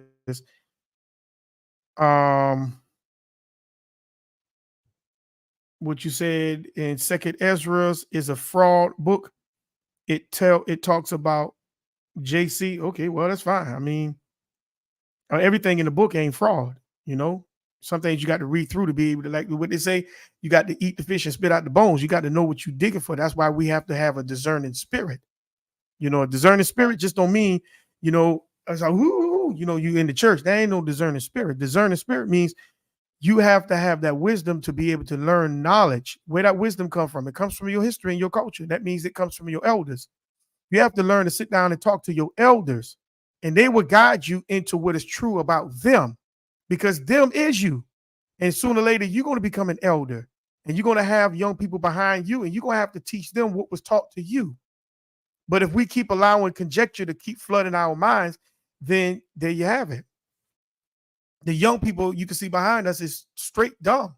And I'm not saying that to be funny. I'm saying that to be sad, because we failed them, because we're not teaching them the culture, and we're allowing the school system to teach the culture to them. And the brother in the video was correct. The school system taught us lies, and we're allowing the lies to continue to be taught to our children and not challenge that. And I agree with that brother on that point. All for y'all said, did the 400 years happen already, or are we living in it now? Brother, the 400 years going to happen until you stop it. That's why in Deuteronomy 28 it says, until you are destroyed. Until you are destroyed. 400 years, with just like if you go into Genesis, the 6th chapter. That's a very good question. If you go into Genesis, the 6th chapter, it says the Creator would not allow man to live past what that was, sis, what that was, 100 and 10, something like that. He would not allow man to his spirit would not strive with man always, but for what? Something like 100, 120, something like that. That wasn't you gonna reach 120 years old. That was the time period for judgment. After the 120-year mark, if man didn't repent, then judgment comes. 400 years is your judgment point, fam. You have 400 years to get the act together through generations. And once when that 400-year mark is up, then judgment comes. That's why the Bible says he's going to bring judgment after 400 years. So you have 400 years as the 10 tribes to get it together. And if you don't get it together, you will be destroyed, along with those who are going to be destroyed. That's what that means. It don't mean we're going to go through captivity 400 years, and then after 400 years, we're going to come out, and then you ain't ready to come out. That's like me baking a pie for 30 minutes, and then when I taste the pie's still raw, but I'm going to still cut it because the ingredients say cook it for 30 minutes. But the pie on the inside is still raw. What you going to do, eat it raw? Or you going to put it back in the oven until it's done? So the Creator is going to allow you to go through the process to be able to that's why he says only a remnant from a remnant is going to come out. All Israel going to come out, but only a remnant from a remnant is going to actually make it under that rod of iron. That's it. Because every Israelite is not going to repent. All Israelites are not going to fully, honestly repent. What you got, sis? That scripture is Genesis 6:3. It says, the Creator said, my spirit shall not strive with man forever, for he is indeed flesh, yet his days shall be 120 years. That's right, 120 years. Sis, you just put it, both of y'all was right. She read it, you posted, and it's 120 years. That's judgment. That was judgment for that particular time. Not 120 years for you to live 120 years and then you die. No, because people was dying before then. You have 120 years before the Creator bring judgment that you can't stop. And that's what's the great flood. You ain't going to stop that. And the same thing with the 400 years, the Creator is being merciful with the nation of Israel. 400 years, you're going to come out, but you ain't coming out. You ain't coming out to say, okay, we going to the land of the promise. No, you're going to come out because judgment is going to happen. You're not going to stop judgment. And what's going to happen is Israel is going to be judged before all the nations, according to Ezekiel. All the nations going to see you judge, see your judgment. And you're going to have to walk under that rod of iron. And when you walk under that rod of iron, guess what's going to happen? See, the 400 years is going to be up. But a lot of us are rebellion. We are the rebels. And we are the transgressors. We deliberately go against what we know we're supposed to not do. And you're going to get punished. That's what the 400 years is about. We're looking at, oh yeah, 1619. See, you busy racking up the time for judgment. Noah was the one that was calling out. Him and his grandfather was the one that was calling out. And just before judgment came, his grandfather died. He was the last patriarch besides Noah. What you got? Excuse me. Psalms 90 and 10. Okay. It says that the days of our years are 80 years and 10, and if by reason of strength they be 80 years, yet is their strength labor and sorrow, for it is soon cut off and we fly away. That's right. You have a period of time that you are here to be able to get your seed line in line. Once when that point of time is up, you're cut off. Boom, it's over. Now it's up to the seed line to keep that thing pushing. And if the seed line decide to do exactly the opposite, then guess what? They're going to walk.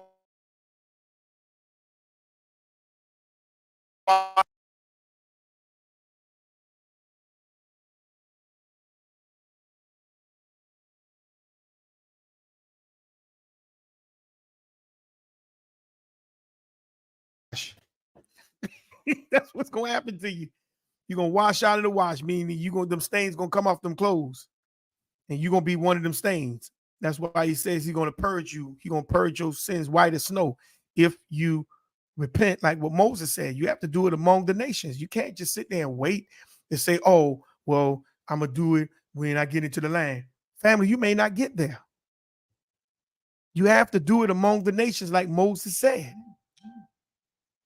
This is not something challenging. It's not something that's challenging. It's not.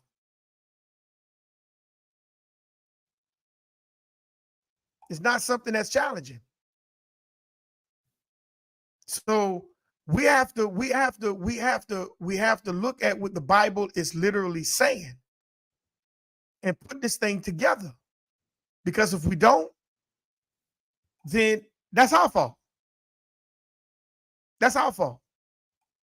And that's why give me the scripture says where it says we're supposed to teach our children when we rise up. I think that's Proverbs 3, if I'm not mistaken. I think that's Proverbs 3. When we rise, when we get up, when we when we get up and when we go through the day, we're supposed to be teaching our children. This thing not supposed to be a mystery to us. Not to our young people. They're supposed to know the culture. We're supposed to pass down the culture, rather if it's good or bad. They have to know the wall that they're about to come up against. We don't supposed to allow them to feel their way through life. Now, if they choose to want to do that, then that's on them. But at the same time, you're still supposed to give them the outer core of what they're getting ready to go through. I think that's Proverbs the third chapter, where it says we're supposed to teach our children when we get up and when we lie down, when we walking through. And I think that's it. I'm gonna go ahead and cue up the next point, because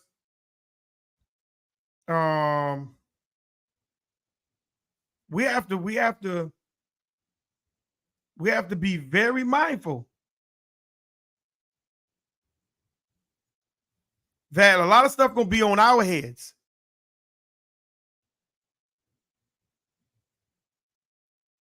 It's gonna be on our heads.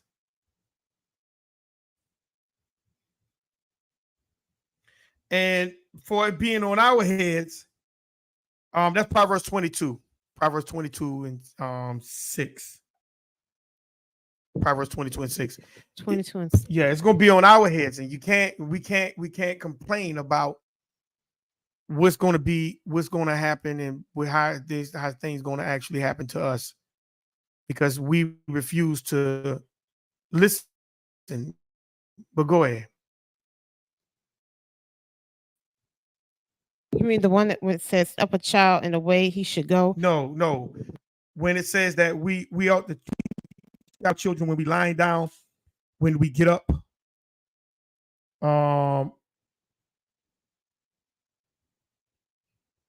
lying down when we get up. That's Deuteronomy 6, 7, and 9. Deuteronomy 6, 7, and 9. We have to be very mindful that that this is what takes place when we are not ready. Go ahead. It says, and thou shalt teach them diligently unto thy children, and shalt talk of them when thou sittest in thy house, and when thou walkest by the way, and when thou liest down, and when thou risest up. And thou shalt bind. Oh, okay, that was it. No, go ahead. Oh, and thou shalt bind them for a sign upon thy hand, and they shall be as frontlets between thy eyes. And see, you got those so-called Jewish people over there putting actually little things over their head. No, what's supposed to be a frontlet on your eyes is a thing that was taught by your people, your parents, your father, your mother, your grandmother, your grandfather, your great-grandmother, your great-grandfather, and et cetera, et cetera. That's supposed to be the frontlet. The frontlet simply means the things you see. And when you see things that's out of your culture, you don't supposed to participate with it. But because we're not being taught the culture, then what our children is looking at? Rap. What is our children is looking at? Porn. What is our children looking at? Gangster movies, video games of gangsterism. What are our children looking at? Parties. That's their frontlet. Meaning that's right before their eyes. What else is in the view? What else they looking at? Because they're not being taught culture. A lot of families today are torn up because they don't know culture. Some family members don't even know family members because culture has been torn up within our community. And now we're doing our own thing. This is a Native American. This is the definition of a Native American.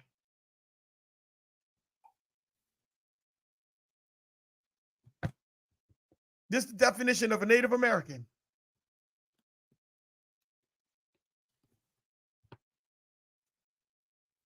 And the definition for Native American is a member of any of the indigenous people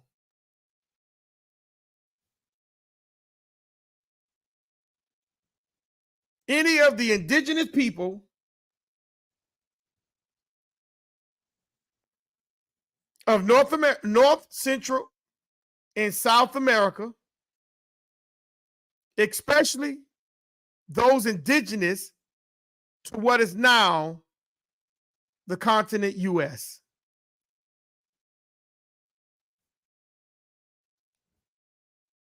So my question now becomes,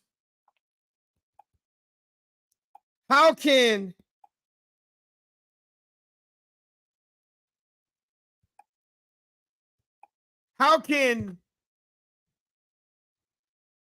those people on the reservations be real Native Americans when the definition says a member of any of the indigenous people of North, Central, and South America? How can the Pale people be indigenous?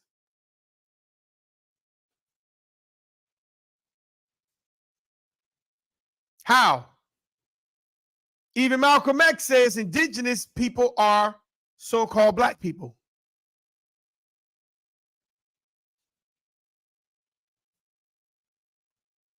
So how is it that the indigenous people are the ones that's walking around woo, woo, woo, woo, woo, woo, woo, woo, woo, woo, woo, woo, woo, with feathers in their head? How? How is it? What is a Native American? A member of any of the indigenous people of North, Central, and South America, especially those indigenous to what is now the continental U.S. So now that's telling you the word Native American were those people who came from the soil. And if the 10 tribes came here where no man dwelt at, that means they had to bump into somebody that were already here.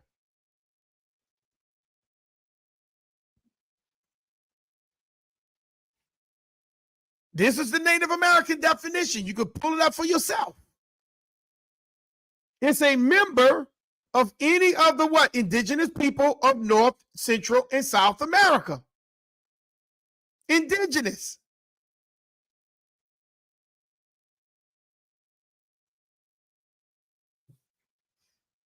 What is the definition for the word indigenous?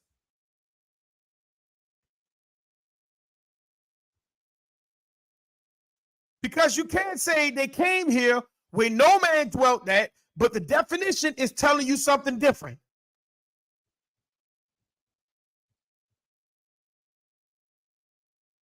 Indigenous.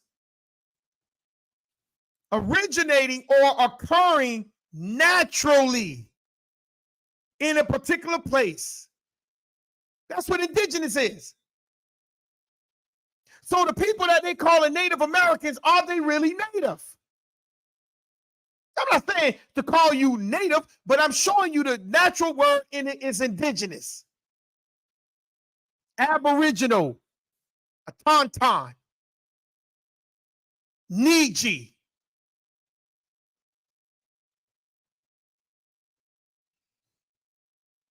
So if they say that the Native Americans are the one that come originally, naturally, in a particular place, how is it that people came here, they called the Native Americans on the reservations, saying that they are the first ones to come here. And they tell you that that's where no man dwelt means. But I just broke it down what it meant.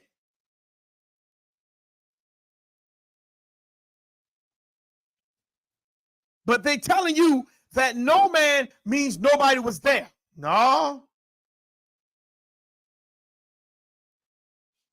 So if the 10 tribes came over here from over there, that means they had to bump into somebody already here.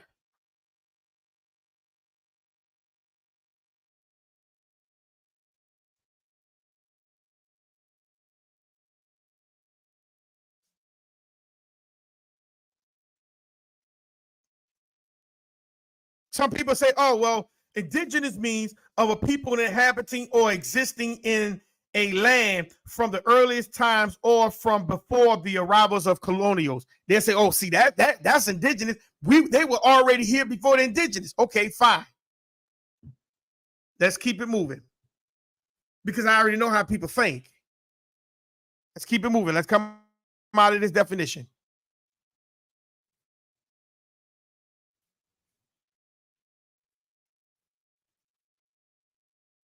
Let's come out of the definition.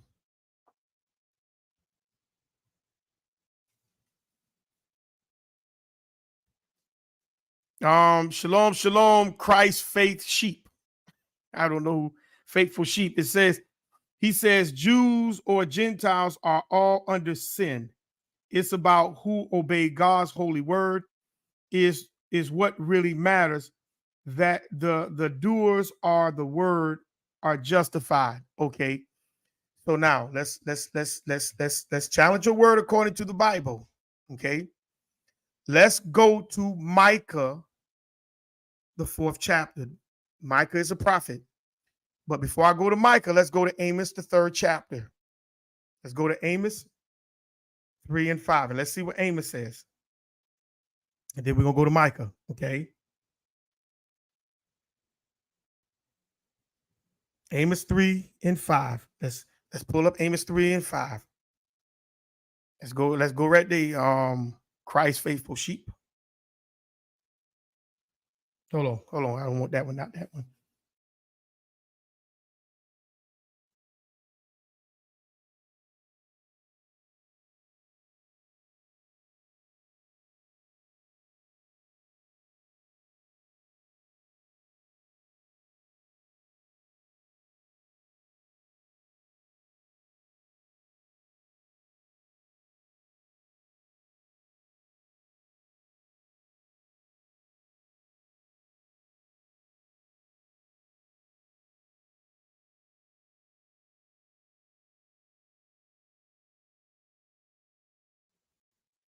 Let's go to Amos 3 and 7. I ain't meant the first one. Let's go to Amos 3 and 7. Let's pull that real fast. And then we're gonna go to Micah, the 6th chapter. Okay. Amos the 3rd chapter, verse 7. And let's see what that says, and let's see if that what you're saying lines up to what prophecy have said. Okay. Because one thing we want to stay in the book, brother. We want to stay in the book. And then when I read Amos, I want you to show me this now. Amos 3 and 7 says, surely the Creator does nothing, Christ's faithful sheep. He does nothing unless he reveals his secret to his servant, the prophets. That means the prophets, he only speaks to the prophets. Okay. Now I know you're probably gonna come out and say he's gonna pour out the spirit among all flesh and they're gonna prophesy, blah, blah. We understand that. But he only revealed his secrets unto his prophets. And you said Jews or Gentiles are all under sin. Now, I agree. Every man is under sin. Every man has broken the law. But the law wasn't given to every man the way it was given to Israel. Because the blood covenant was only given to Israel. It wasn't given to the Gentiles. Okay? It was not given to the Gentiles. The blood covenant was not given to the Gentiles. It was only given to the nation of Israel.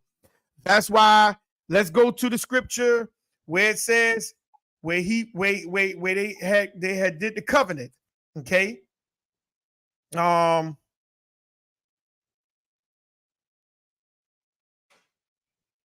Give me a minute. I'm gonna pull it up. That's in Exodus.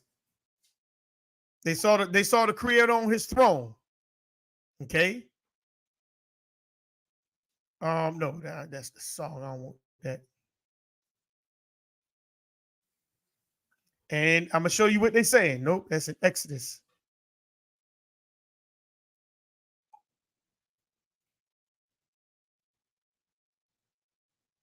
All right, let's go to Exodus. No, what this thing is doing.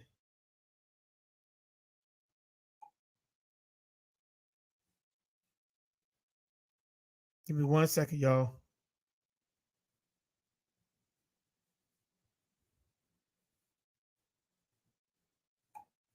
They saw the Creator sitting on his throne.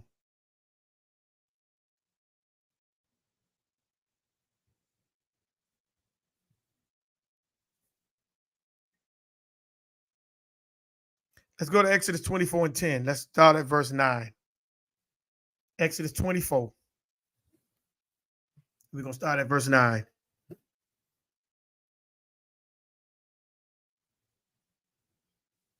No, that's one of them. I don't want that one. I want the one where he had communed with them.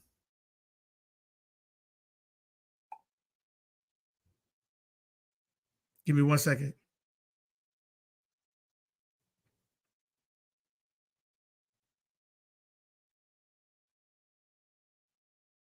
Here we go. All right, here we go. Yeah,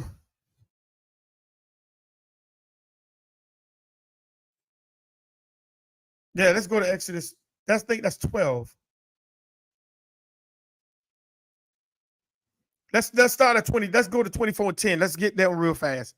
Exodus 24 and 10. And then we're gonna walk backwards. Okay, Exodus 24 and 10. And they saw the Creator of Israel, and there was under his feet, as it were a paved work of a sapphire stone, and as it were the body of heaven in his clearness. Go ahead. And upon the nobles of the children of Israel, he laid not his hand. Also, they saw the Creator and did eat and drink. See, they communion with him, brother Christ, faithful sheep. They're communing with the Creator. Christ, faithful sheep. They saw the Creator. They did eat and drink. Go ahead. Show me the Gentiles doing that. I need you to show me where the Creator eat and drink with the Gentiles. I need you to show me that. Go ahead, sis. And the Creator said unto Moses, come up to me into the mount and be there. And I will give thee tables of stone and a law and commandments which I have written, that thou mayest teach them. See, Moses was to teach the Israelites, not the Gentiles, not the whole world. The laws were only given to the Israelites. Back up, since 24, go to verse 6 through 8. See, the laws were only given to the Israelites. Okay? In that manner. Okay, it wasn't given to the Gentiles. It was only given to the Israelites in the manner what I'm about to show you. They saw the Creator. They ate and drank with the Creator. Okay, watch this. Says 24 and 6 through 8. Exodus 24, 6 through 8. Just back up and just go back up further up in the chapter. 6 through 8. This is what you say that the doers are the word are justified. I'm gonna show you the doers are only justified of the Gentiles is when they acknowledge the law through the Israelites. I'm gonna show it to you in a minute. Go ahead. What you got? And Moses took half of the blood and put it in basins, and half of the blood he sprinkled on the altar. And he took the book of the covenant and read in the audience of the people that they said, all that the Creator have said, we will do and be obedient. Mm-hmm. So Moses took the blood and sprinkled it where? First? Okay, he sprinkled it on the altar. He sprinkled it on the altar and he sprinkled the blood somewhere else too. He took the book of the covenant. Moses took the blood and sprinkled it where? Oh, on the people. Well, on the people. I didn't read verse 8. Right. He sprinkled it. Well, read verse 6 through 8. Go ahead. Go ahead. And Moses took the blood and sprinkled it on the people and said, behold, the blood of the covenant which the Creator hath made with you concerning all these words. So, and what did the people say? They agreed. They agreed. All these words that you have said, we will do. They ain't got nothing to do with the Gentile. The blood ain't got nothing to do with the Gentile. The covenant ain't got nothing to do with the Gentile. The commune ain't got nothing to do with the Gentile. That's why the nation of Israel is cursed. It was put in punishment because they broke the covenant. Ain't got nothing to do with the Gentile. We can blame Gentiles all day. Ain't got nothing to do with the Gentile. Christ faithful sheep. It ain't got nothing to do with the Gentile. Now go to Micah, the 4th chapter, and I'm going to show you where the Gentiles come in at. I'm going to show it to you. It ain't got nothing to do with the Gentile. The Gentiles must come to Israel to be saved. We are your salvation. But Israel can't be the Gentile salvation because Israel is out of order.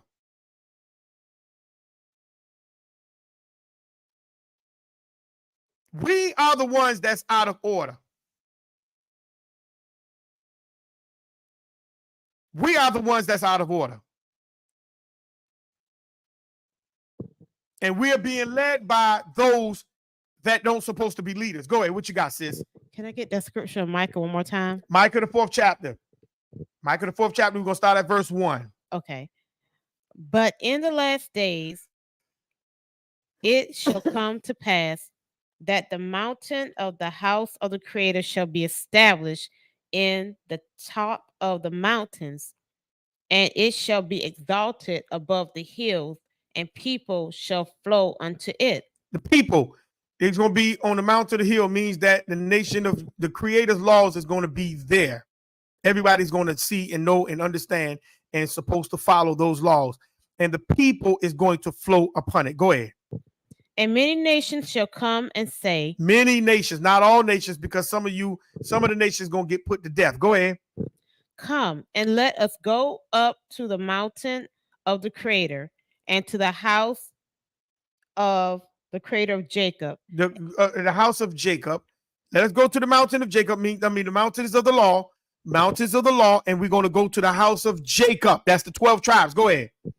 And he will teach us of his ways.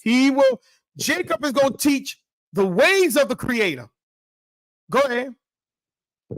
And we will walk in his paths, for the law shall go forth of Zion, and the word of the Creator from Jerusalem. See, the law shall go according to Zion, meaning the promise, the covenant.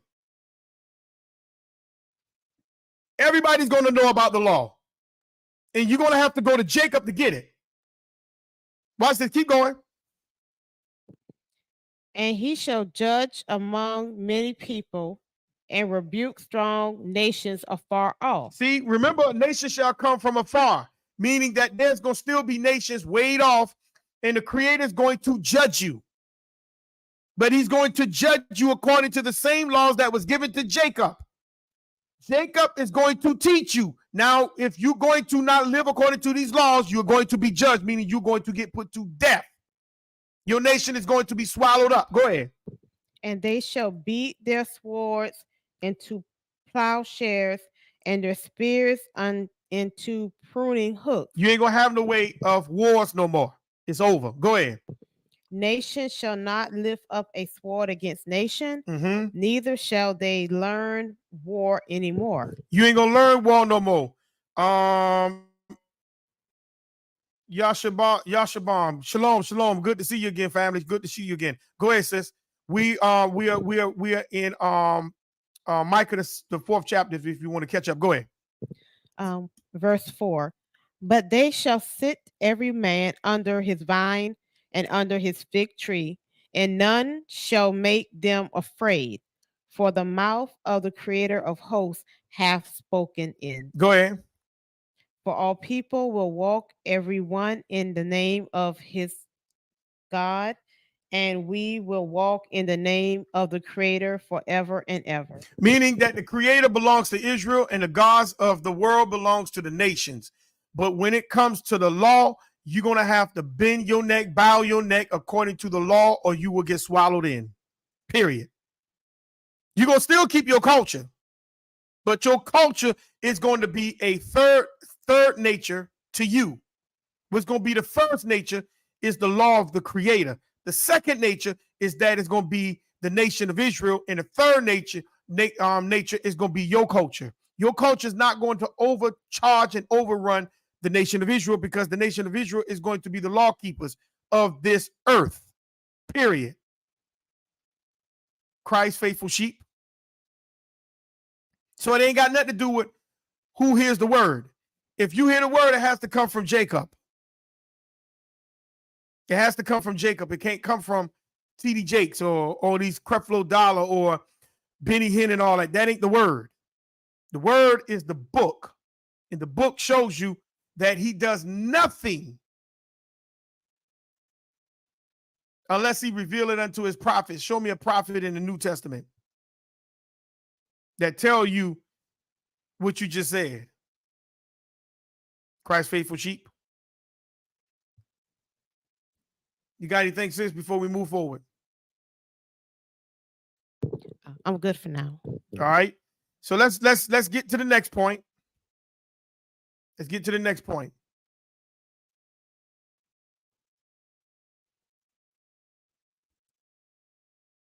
Get to the next point. It's what I want to show. Because this is what he said.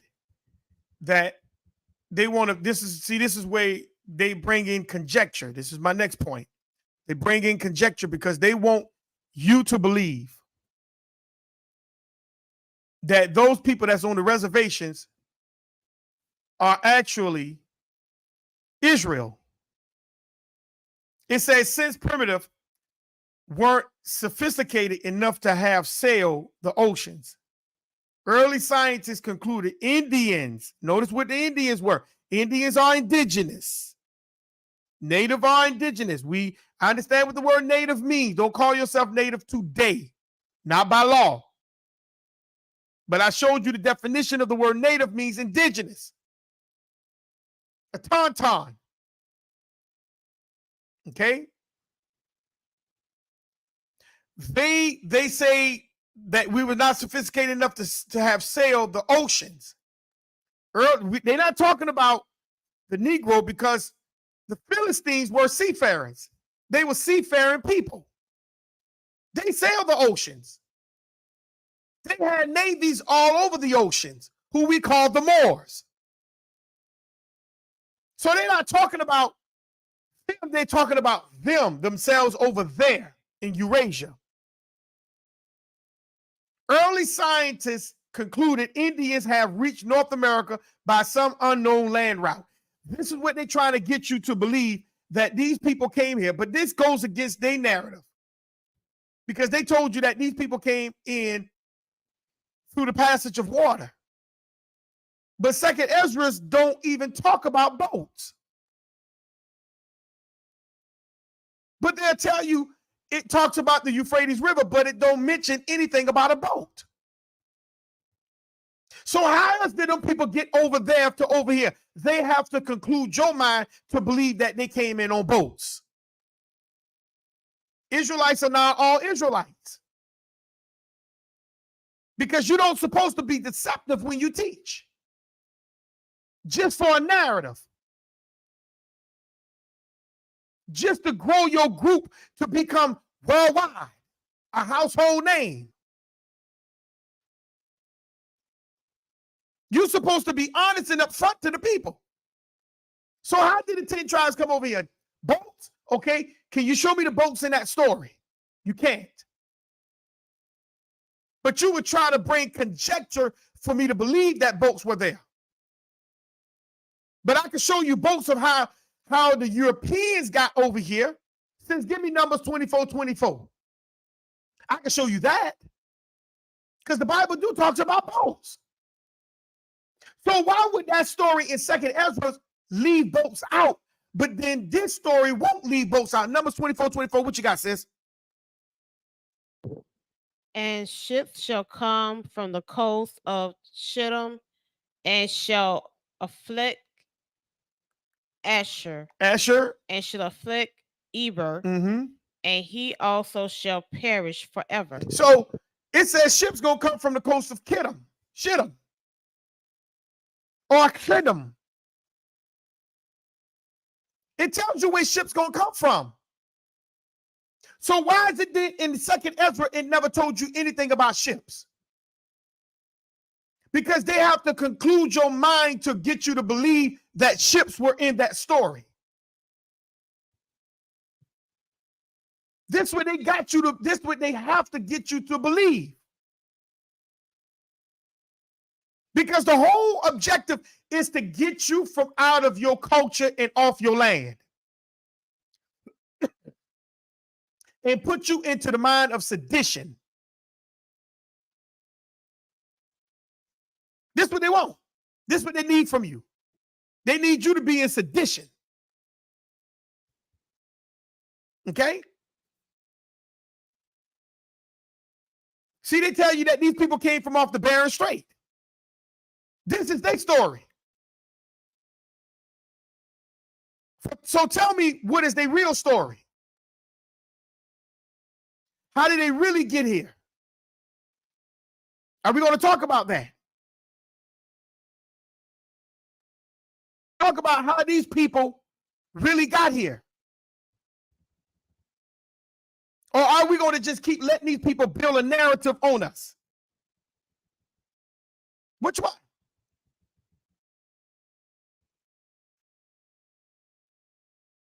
Because they're telling you that what they got going on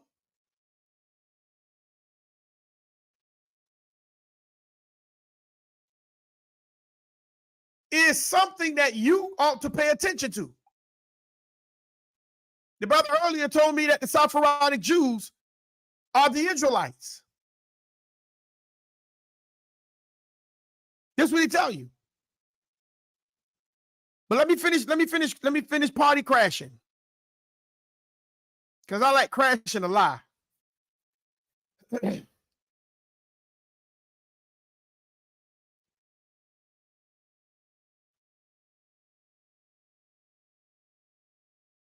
Let's go right here to this brother right here. Let's talk about the languages. No. Let's talk about the languages. It's another video. Fair use. This is not my material. This is for teaching purposes only. This is Dr. Ali E. El Bay. The indigenous Algonquin tribe spoke Egyptian, Ta'amarian, Phoenician language. This is what they spoke. The indigenous Algonquin tribe spoke Egyptian, Phoenician language.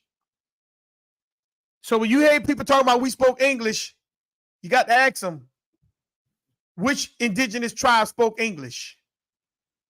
Because the Phoenicians spoke, the Algonquin spoke Egyptian. See, we can't keep letting people just have all kind of conjecture coming in your ear. You got to block that stuff out. Let's go.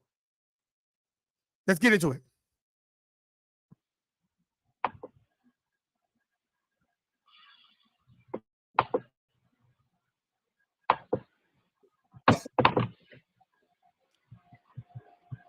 All right, I guess that's a yes.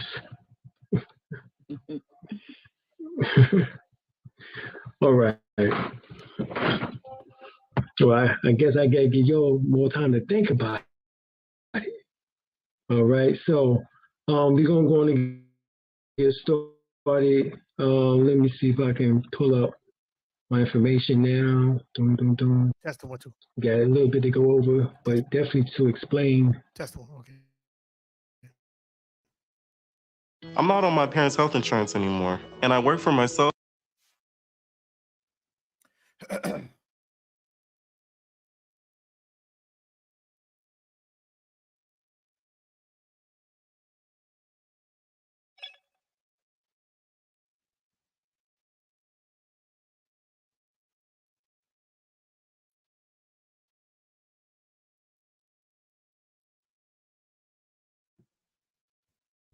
Oh, Yeah. Now.org. what this thing just do? Hold on. Okay, here we go.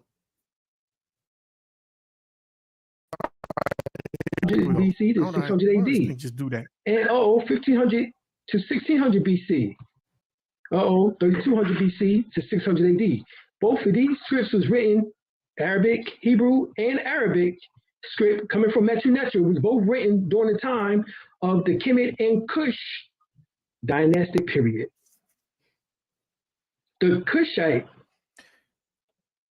Now, if you could, remember, I ain't meant to go that high. If you could read at the bottom, it says, look where it says fact. This right here. I know this kind of small, but I'm going to read it for you. Of the spoken language of the copper tone, woolly hair, Moors or misnomer equal Native American, Indian. In the Central American, Amexum, misnomer, West Indies. Remember, Columbus supposed to have been looking for the Indies. Okay. America. In 1490, CE, Arabic, Chaldeans, and Hebrew. You see the languages? Arabic, Chaldeans, and Hebrew. For the what? Referencing of the what? Cristobal Colon diaries for the sending of the Arabic, Chaldean, and Hebrew speaking interpreters. And I just told y'all earlier when they talk about the brother, they brought over a Hebrew interpreter, and I just sat there and told y'all the brother wasn't the only one who spoke. Hebrew wasn't his only language. He was a multilingualist. He was a linguist. Interpreters before the king of the Cuba of the quoting of the book Africa and the Discoveries of America by Leo Wiener. You go pull him up and read his book. Africa and the Discoveries of America. But let's keep going. Kemetic, Hamitic, Metu Neter script. Metu Neter or Medu Neter script was developed by what is known as the Tassetians and the Tanessians. Kushites is derived from the ancient Moiritic script, 800 BC to 600 AD. In other words, the ancient Egyptians borrowed the script, and it is the origin of Semitic languages such as Phoenician, which is Canaanite. Oh, shit. Hold up. What did Prophet Noble Drew Ali say that who we were? He said that we was Moabites, but Moab temple then. He named it Canaanite temple. The Canaanites is the biblical term, but the historical term is known as the Phoenicians. Now, this is very important because the Canaanites took Shem's land. And Noble Drew Ali said that they were Canaanites and Moabites. So how can you have the Canaanites and the Moabites, but you don't have the Israelites? You see the Assyrians or the Samaritans or the Sumerians, You see the Ashkenazi Jews. We're going to talk about Gaza in a second. But how you have all of that, but you do not have the Israelites? How is that? How is that possible? How is that possible? How is that possible, family? Let's keep going. The Phoenicians. Right? The Phoenicians are the Philistines. So Go it ahead. is the origin of Semitic languages such as Phoenician, which is Canaanite, Hebrew, which is nothing more than ancient Phoenician, and Hebrew were the same. Aramaic and specifically Arabic. So Hebrew and Arabic are once again the same language, just different dialects. So that's very important. Like I told you, you have different dialects. Excuse me. You have different dialects that sound almost exactly alike, but the dialects are different. Now, some people say, well, how Hebrew almost sound like Phoenician language? Easy. Remember, they all came from the same father. Not Shem and Ham. I mean, not the Canaanites and the Hebrews, but Shem and Ham. Noah, those were Noah's sons. So what you think, that the languages are not going to be almost similar? Yes, they are. They're going to almost be sounding alike.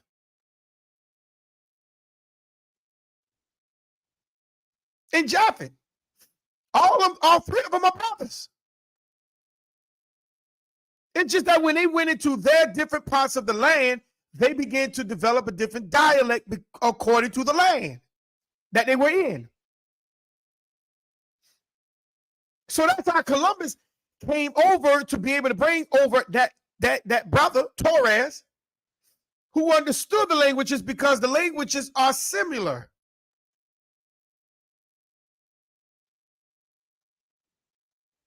Let's go.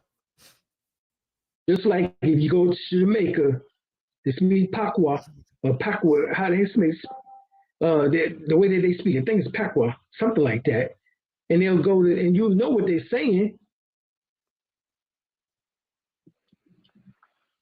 Or you go down south, shit, you come from the north and come down south, and they start talking about up yonder, and you know, and all those types of terms, and you be like, up yonder, you know, you from the north. Oh, okay, I know what you mean. Oh, you mean up there?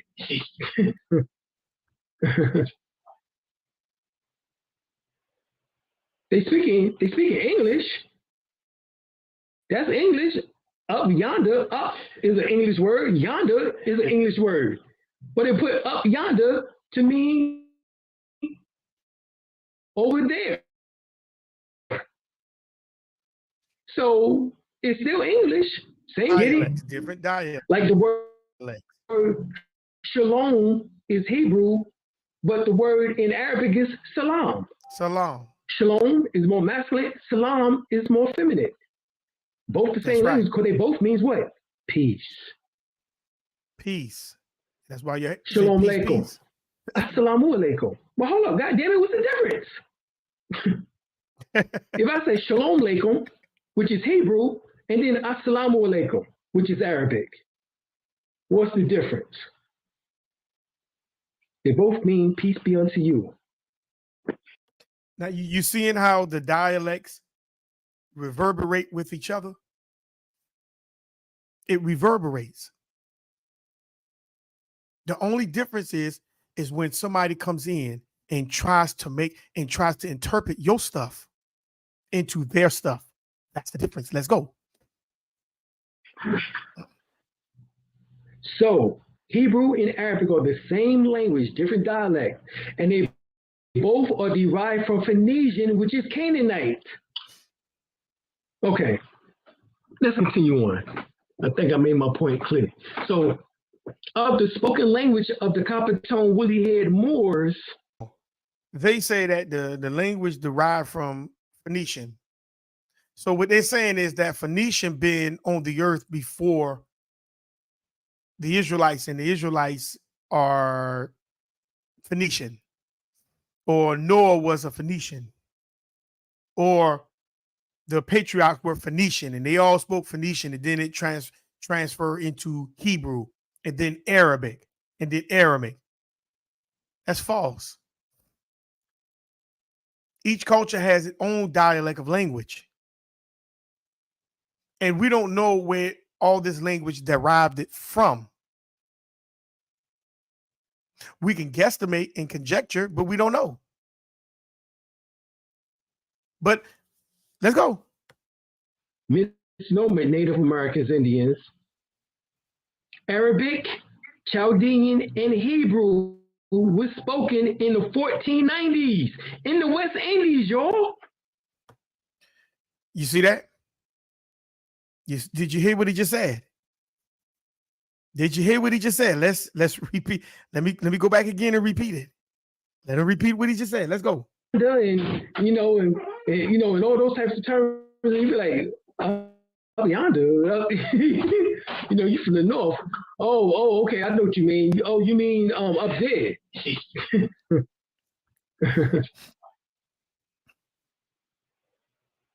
they speaking English.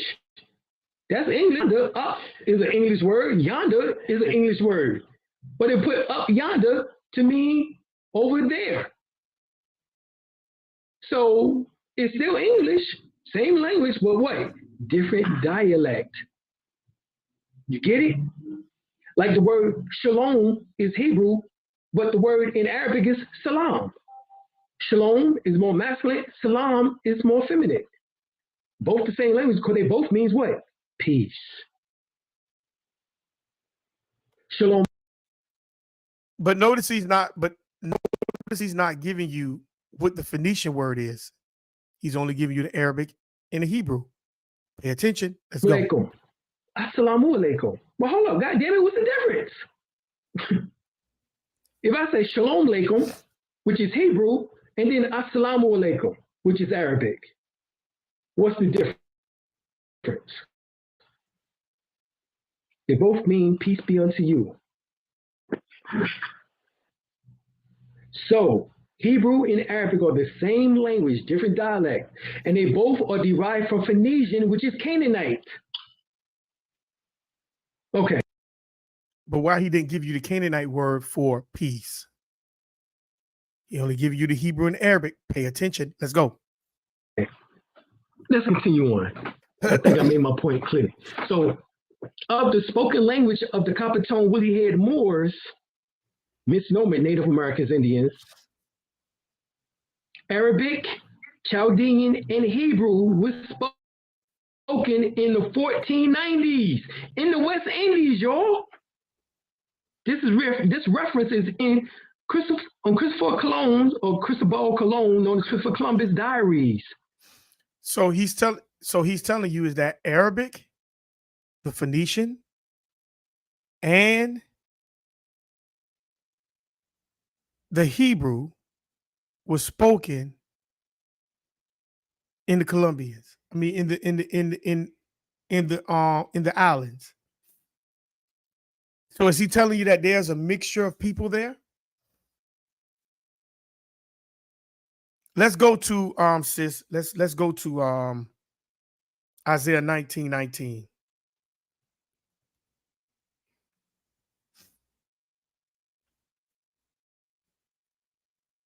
Make sure that's the one I want. Isaiah 19:19.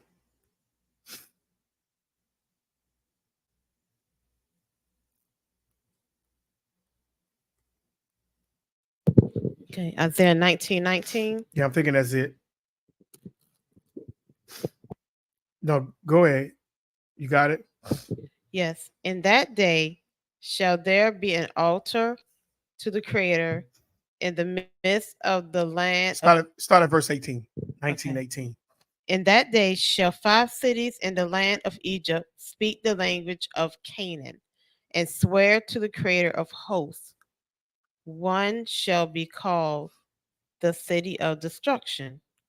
In that day shall there be an altar to the Creator in the midst of the land of Egypt, and a pillar at the border thereof to the Creator. Mm-hmm. And it shall be for a sign and for a witness unto the Creator of hosts in the land of Egypt. For they shall cry unto the Creator because of the oppressors, and he shall send them a Savior that is a great one, and he shall deliver them. So what verse 18 says, read it again. In that day, what now? In that day shall 5 cities in the land of Egypt speak the language of Canaan and swear to the Creator of hosts. So they're going to speak the language. This is what he's talking about. This is what Christopher Columbus has saw when he got here. He saw the languages being spoken by these folks because this is prophecy. Let's go. Let's hear it again. Same language, but what? Different dialect. You get it? Like the word shalom is Hebrew, but the word in Arabic is salam. Shalom is more masculine, salam is more feminine. Both the same language because they both means what? Peace. Shalom alaikum. Assalamu alaikum. Well, hold up, God damn it, what's the difference? If I say shalom alaikum, which is Hebrew, and then assalamu alaikum, which is Arabic, what's the difference? They both mean peace be unto you. So Hebrew and Arabic are the same language, different dialect, and they both are derived from Phoenician, which is Canaanite. Okay, let's continue. Yeah, I get that for you, sister. Latoya, in a minute. I get that for you in a minute. But see what he's saying is that those two languages derive from the Phoenician language. Listen to what he's saying now. Okay, let's go. So where did the Phoenician language derive from? Let's go. You on. I think I made my point clear. So of the spoken language of the Coppertone woolly-haired Moors, misnomer Native Americans, Indians, Arabic, Chaldean, and Hebrew was spoken in the 1490s in the West Indies, y'all. This reference is in Christopher Colon, or Cristobal Colon, known as Christopher Columbus diaries. For the sending of, he sent interpreters when he landed in Cuba to speak to the king of Cuba, who greeted them on the shores. And they spoke Arabic, Chaldean, and Hebrew. This is according to Africa and the Discovery of America by Dr. Leo Wiener, Harvard professor.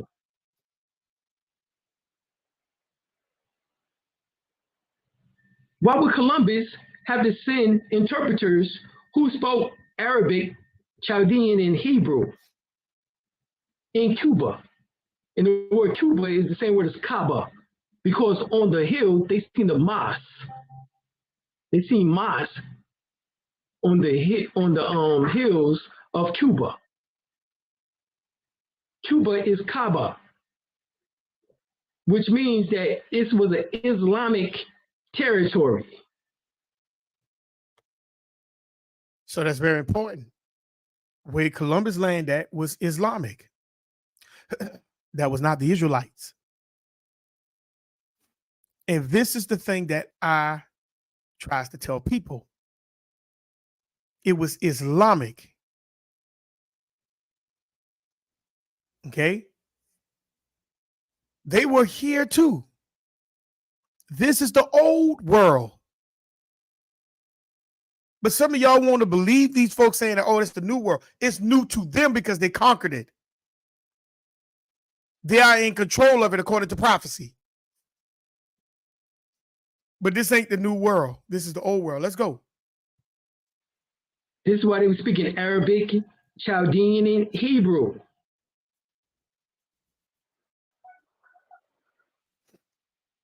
All right. We'll read further.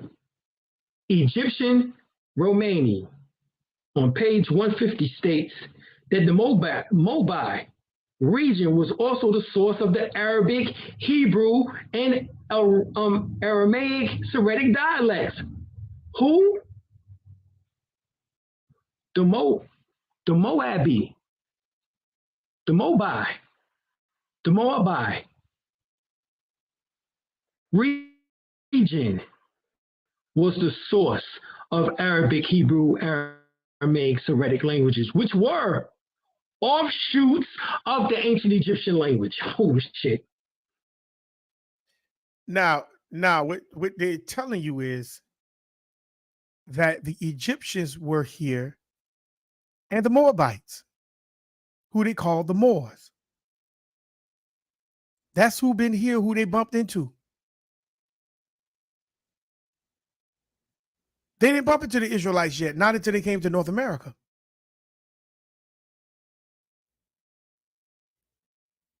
Because if you go down south, it's hot. You don't see it get winter down there. Unless you go like up in the mountains. But just the land is just straight hot down there. It's hot. And what do the book of Jubilees say? The 10th chapter? Ham's land is hot. Continue hot. You ever seen it get hot in Africa? No. Cold in Africa? No. You know where Ham's land at? It's South America. Certain parts of South America, all the way over to the coast of Africa.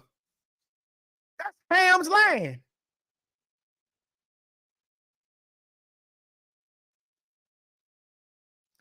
Shem's land is a mixture of seasons. And Japheth's land is just straight cold.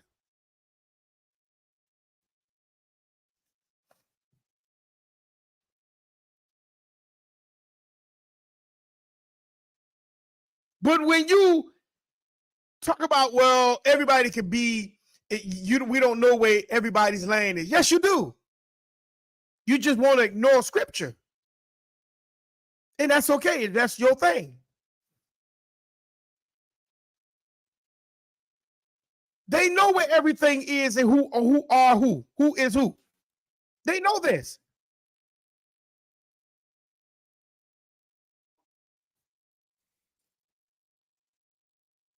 Who are the Moabites? They were Shemitic people too. That was Lot's children from his daughters. You don't think they knew the Hebrew of the Israelites? Yes. The Amorites. Who are they? Lot's children. You don't think they knew the dialect of the Hebrew of the Israelites? Yes. They know your language. They know your culture.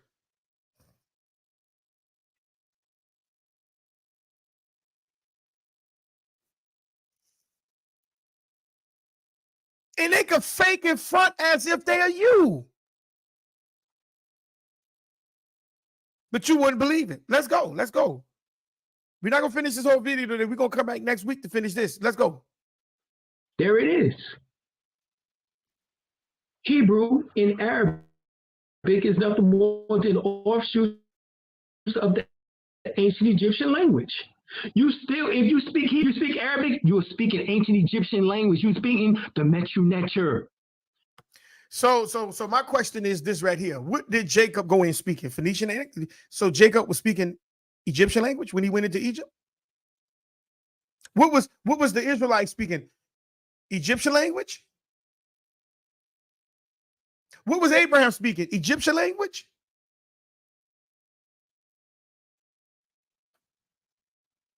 Now, when he's talking about Hebrew,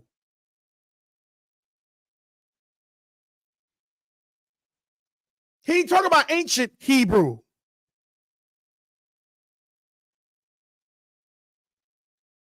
See, there's a difference. That's why a lot of tribes had different dialects of language, of words. But they understood hand signs.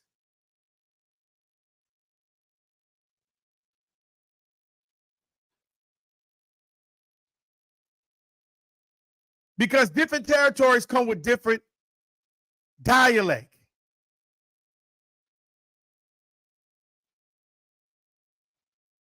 Let's go.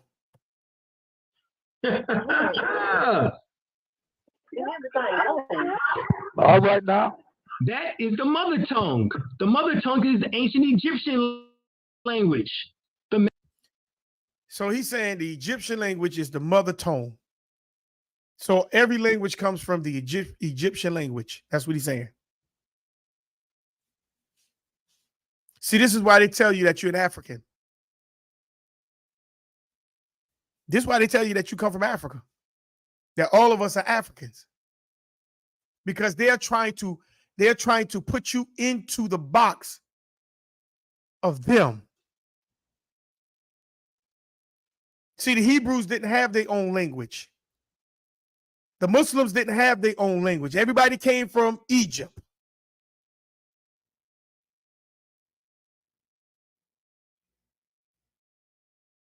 No, what they're telling you is the languages that came from everybody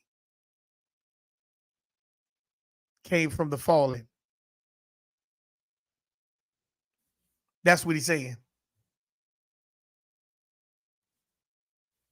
It came from the fallen. And you now what's going to happen is we're going to go and find out, well, hold on.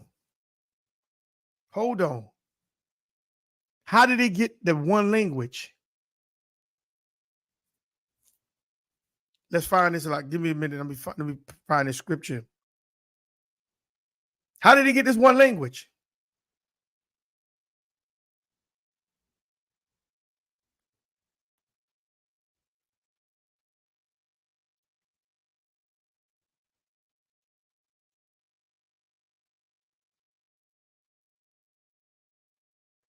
Here we go. Let's go to the book of Jubilees. I'm thinking that's it.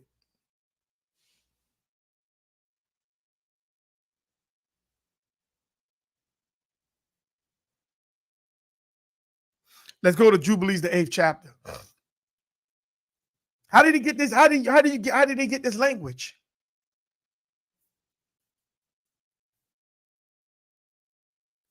How did he get this language? The book of Jubilees, the 8th chapter. Oh, wow. It's writing is small, like I don't know what.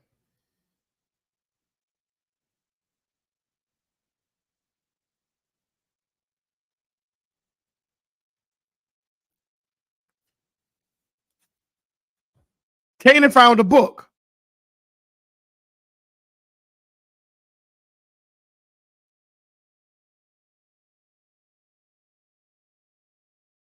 He found a book. Let me see something here real quick. And when he found the book, I'm gonna go ahead and play it until I find that scripture. Let's go ahead and play it real quick. Let's go back to the video until I forget the scripture. Hold on. Nature is the mother tongue. This is why I say Arabic is the mother tongue. This is why they say Hebrew is the mother tongue. But they are offshoots of the original mother tongue, which is the ancient Egyptian language. And this is Ibn Hazim died 1064. The medieval Arabic scholar of Cordoba recognized that Aramaic, Syriac, Hebrew, and Arabic were kindred dialects derived from the Medur, the Mudur. The Mudur is the Metru Neter, the dialect in which the Quran had been disclosed. So the Quran originally was revealed in the Medur, which is the Metru Neter. Shit everywhere. Michael, take a nap. Take no nap. Somebody mute their background. Somebody mute their background, please. So later in chapter 12, we will show that Medur is the ancient Egyptian term meaning language. And that all three languages, dialects, are offshoots of the ancient Egyptian language. The Moorish alliance never forgot their Moabite origin. Moabi. Christian chronicles sometimes refer to the Almoravids as Moabites. There are numerous references to the Moabites in the chronic Euphrates Family. The reference are to paragraph and the reference to Ali and to Texuphenes as kings of the Moabites would seem to support the theories that the term refers to Almoravids. Here it is. This is Egyptian Romania, now page 169. Traces the history of the Arabic language will lead us to ancient Egypt. See, this is what these Arabs don't want you to know. This is what these Hebrews don't want you to know. That all of this goes back to ancient Egypt. They act as if they was created in a goddamn vacuum. They're lying. Like they just to themselves, they just made it up. No, you got an origin. And I know your origin. It's ancient Egypt. It's ancient Egypt. All right? We come down. The ancient Egyptian controlled Moabi region is regarded as the home of the Medu language, the forerunner of Arabic. The name Medu is abbreviated form of the ancient Egyptian term Medu Neter, meaning the word language of the angels, gods. It's no coincidence that the Muslims say that Arabic is the language of angels, in imitation of the ancient Egyptian Medu Neter. The people of this ancient Egyptian colony, Moabi, spoke and wrote the Egyptian language. Scripts found in Moabi region looks exactly like the ancient Egyptian demotic style of 3, 4, writing. 5 chapter. Page 186 to 87. The Egyptians were the only people in the Moabi region who had an available written surface papyri and its associated written tools of pens and ink. When ancient Egypt lost power in Asia, there was no one to maintain a literal Medu language. And as a result, no more than a handful of written text was found because writing is not part of the nomadic life. Now I want to stop it right there. Okay. Sis, go to the book of Enoch, the 6th chapter, about the fallen.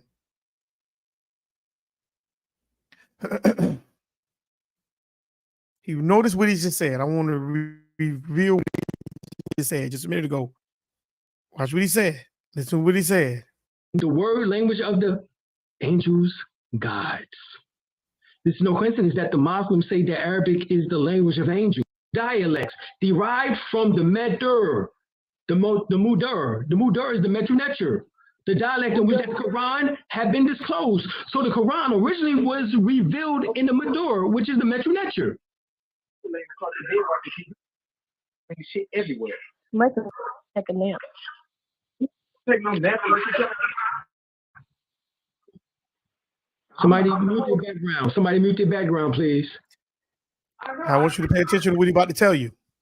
So later in chapter 12, we will show that Medu is the ancient Egyptian term meaning language, and that all 3 languages, dialects, are offshoots of the ancient Egyptian language. The Moorish alliance never forgot their Moabite origin, Moabi.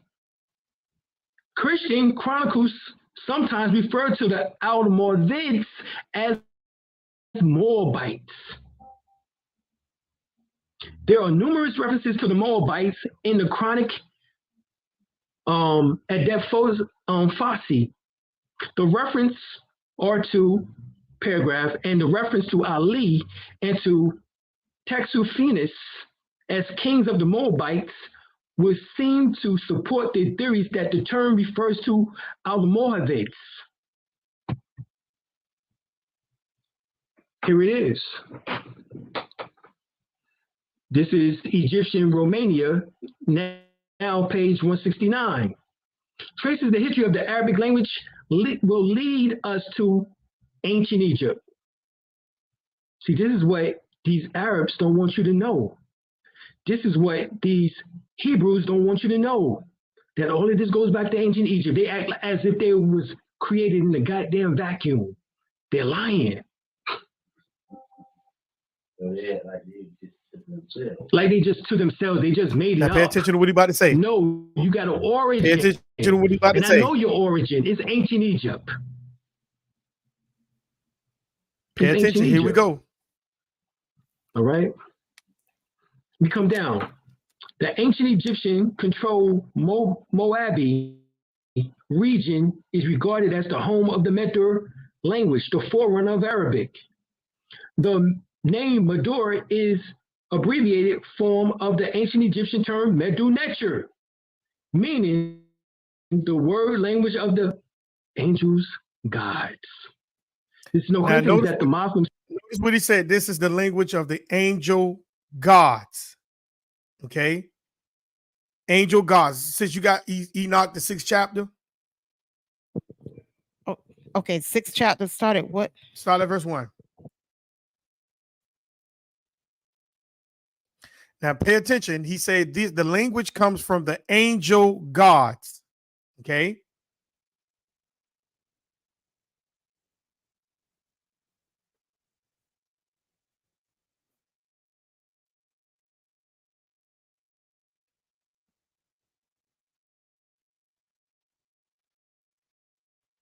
Okay, I have it. Go ahead. Oh.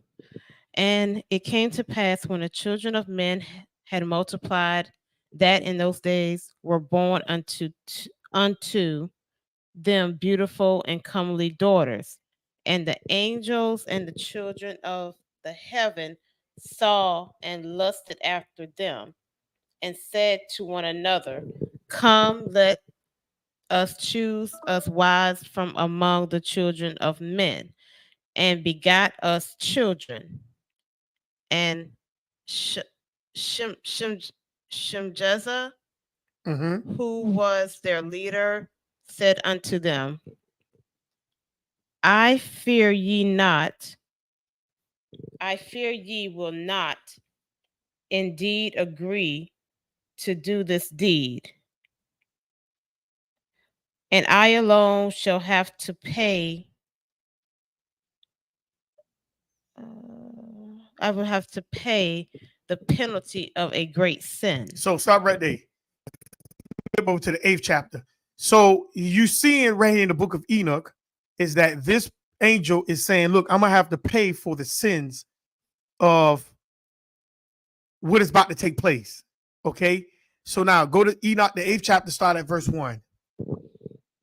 And Azarel, go ahead, taught men to make swords and knives and shields and breastplates, and made known to them the metals of the earth. So you see that this person, this angel, taught men these particular things. Go ahead. And the art of working them, and bracelets and ornaments, and the use of anatomy, and the beautifying of the eyelids, and all kinds of costly stones. So when y'all put on them bird eyelashes, that comes from the fallen angels. All right, all this cosmetic comes from the fallen angels. Go ahead, keep going. And all coloring tinctures, and there arose much godliness, and they committed fornication, and they were led astray, and became corrupt in all their ways. Shemjez taught enchantments and root cuttings, armoros, the resolving of enchantments. Go ahead. Just pronounce it the way you can. Go ahead. Yeah. Astronomy. Kobach, the constellations. Ezequiel, the knowledge of the clouds. Eriquel, the signs of the earth. Go ahead. Shahemshel, the signs of the sun. and Sierra the course of the moon. And as men perished, they cried, and their cry went up to heaven. So, in other words, they were taught many things, okay? They were taught many things by the fallen angel. Now, afterwards, their cry went up, and the Creator washed everything out. Like the brother on the other channel say, there were many floods, but there was only one flood, brother, that literally destroyed everything, okay? Now, after everything was destroyed, says go to the book of Jubilees, the 8th chapter. Okay, go to the book of Jubilees, the 8th chapter, and we're going to start at verse 1. No, we're gonna start at verse 2. Verse 2. Jubilees, the 8th chapter. Remember what he said. The language comes from the angels, the metaneta and all that. Okay, and they that's the Egyptian language. I'm about to show you something. See, the Bible teaches you, if you know how to pick through it, you can see the truth. You can literally see the truth.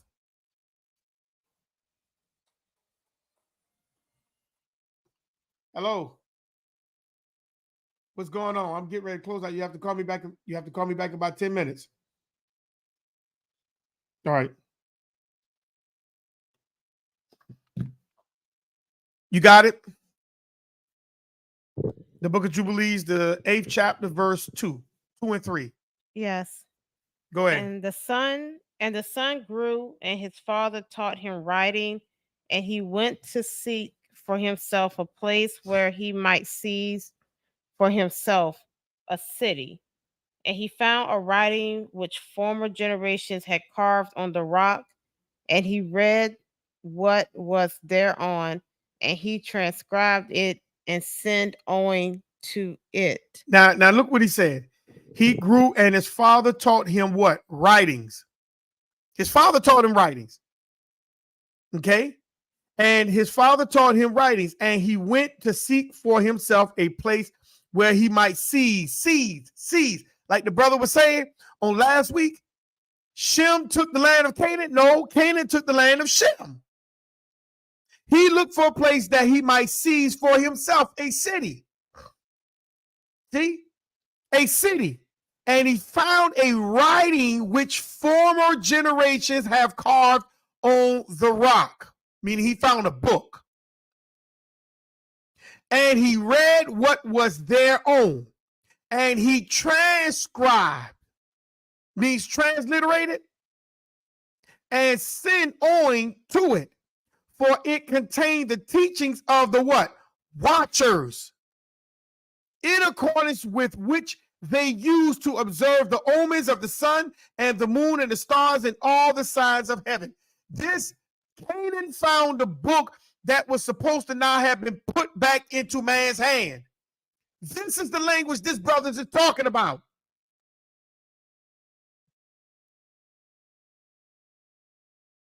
When he said everything came from the Egyptians, he's talking about the fallen angels. Canaan found a book. And these books knows how to cast spells.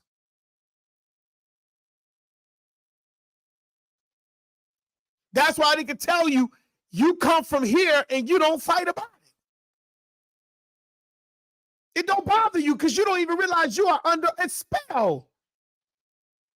They could put what they call the Star of David right there in front of you, and it don't bother you. But you can't even find David's star in the Bible. And most of you still will follow these people. You'll give your money to these people. You will be committed to these people. And they flash the actual symbols right in front of you. And it don't bother you. Israelites are not all Israelites.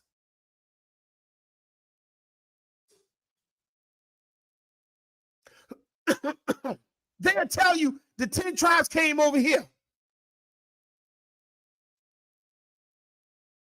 Nobody was here, so that make them aboriginal. But you don't believe that. You don't believe that.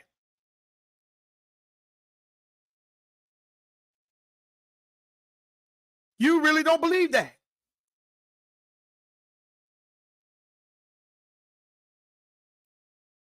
Isaiah 18:2 says, pull that for the sister.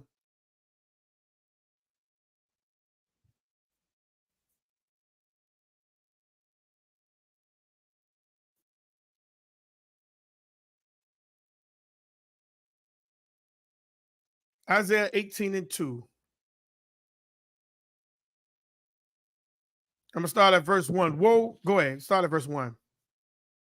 Woe to the land shadowing with wings, which is beyond the rivers of Ethiopia, Mhm. and sendeth ambassadors by the sea, even in vessels of bulrush upon the waters, Mhm. saying, Go ye swift messengers to a nation scattered and peeled, to a people terrible from their beginning Hitherto. hitherto, a nation meted out and trodden down, whose land the rivers have spoiled. So what it's talking about is the nation of Israel, woe into the land of the shadow of the wings. It's talking about America.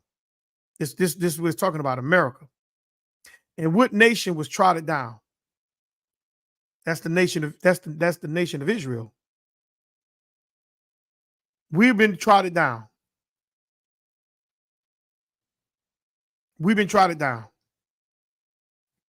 And we've been scattered all across this land.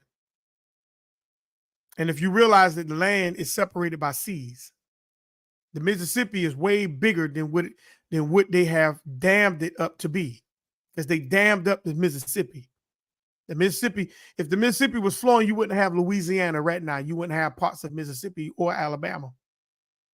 Mississippi will also backflow in Georgia, up there over in Tennessee, Colorado, but they dammed it. Over in Utah and all that, that used to be grassy area, beautiful land. But when they dammed up the water, it dried up the water, which caused a desert to be there.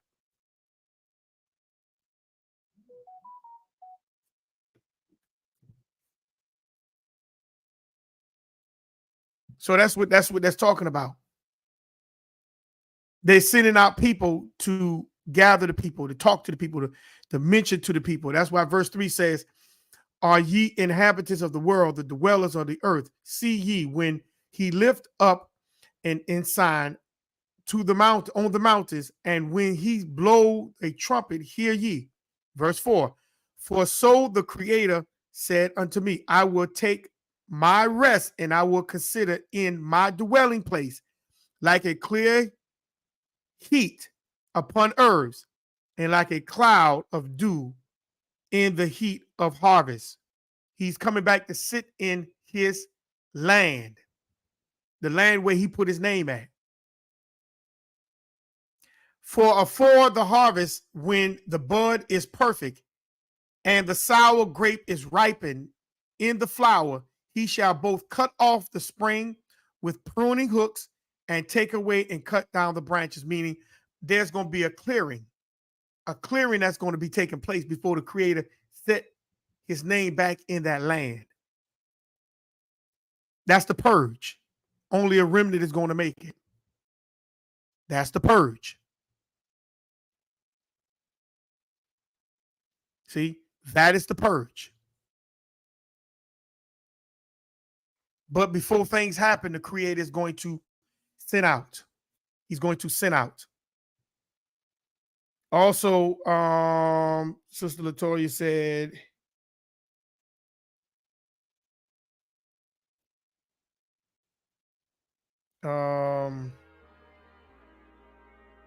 she said,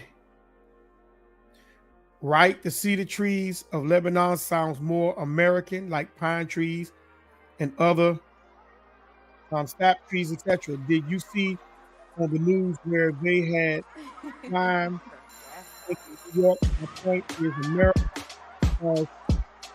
America has hold on. I don't know why I got this thing loud. Hold on for a minute.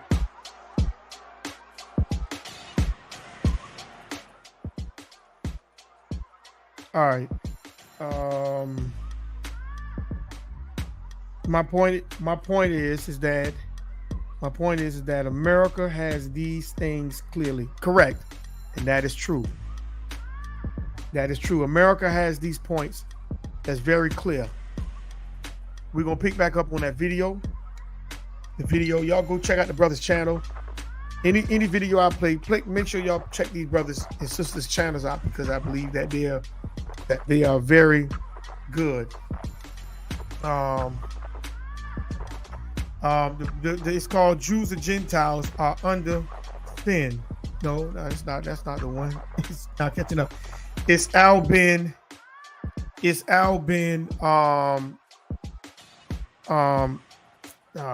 Hold on. It's called Al Alim El Ben. The indigenous Algonquin tribe spoke Egyptian, Ta'armi-an, Phoenician language. So,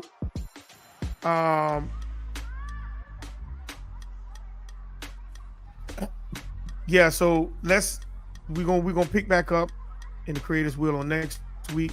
We're going to finish out this video. Any questions? What you got to say, sis? Anybody wants to come up and make a comment? They're more than welcome. I just want to say shalom, happy Shabbat, and all praise for the information that we're getting on today and every other Shabbat. Okay, all praises, and I appreciate each one of you for joining me on the ITFTR network, and we thank the Creator for the Shabbat once again. And don't make sure your Shabbat be peaceful, restful, and relaxful. Until next time, same channel, same topic, but we're going to go further. So until then, may the Creator continue to keep us, bless us, and protect us. This is Moriah Cole. Remember, I have a children's book coming out hopefully in the next 2 weeks, 3 weeks. The commercial, we're going to start pushing a commercial in the next week. And also remember, we have a new song coming out with Brother Devontae called Read. And we're putting a nice promotion show together. So if you're in the area of Savannah, Georgia, when we do put this together, come and check us out. The program is going to be free, and we're going to make sure everybody have a good time. We're going to have rewards for the young people, those who win. So until then, we thank you and shalom. Peace.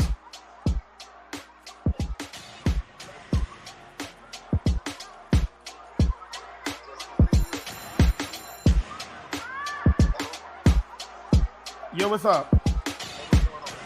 And what's up? That was your program now. Yeah. I was calling to remind you to look at that photo my account. I got you. Yeah. I got you.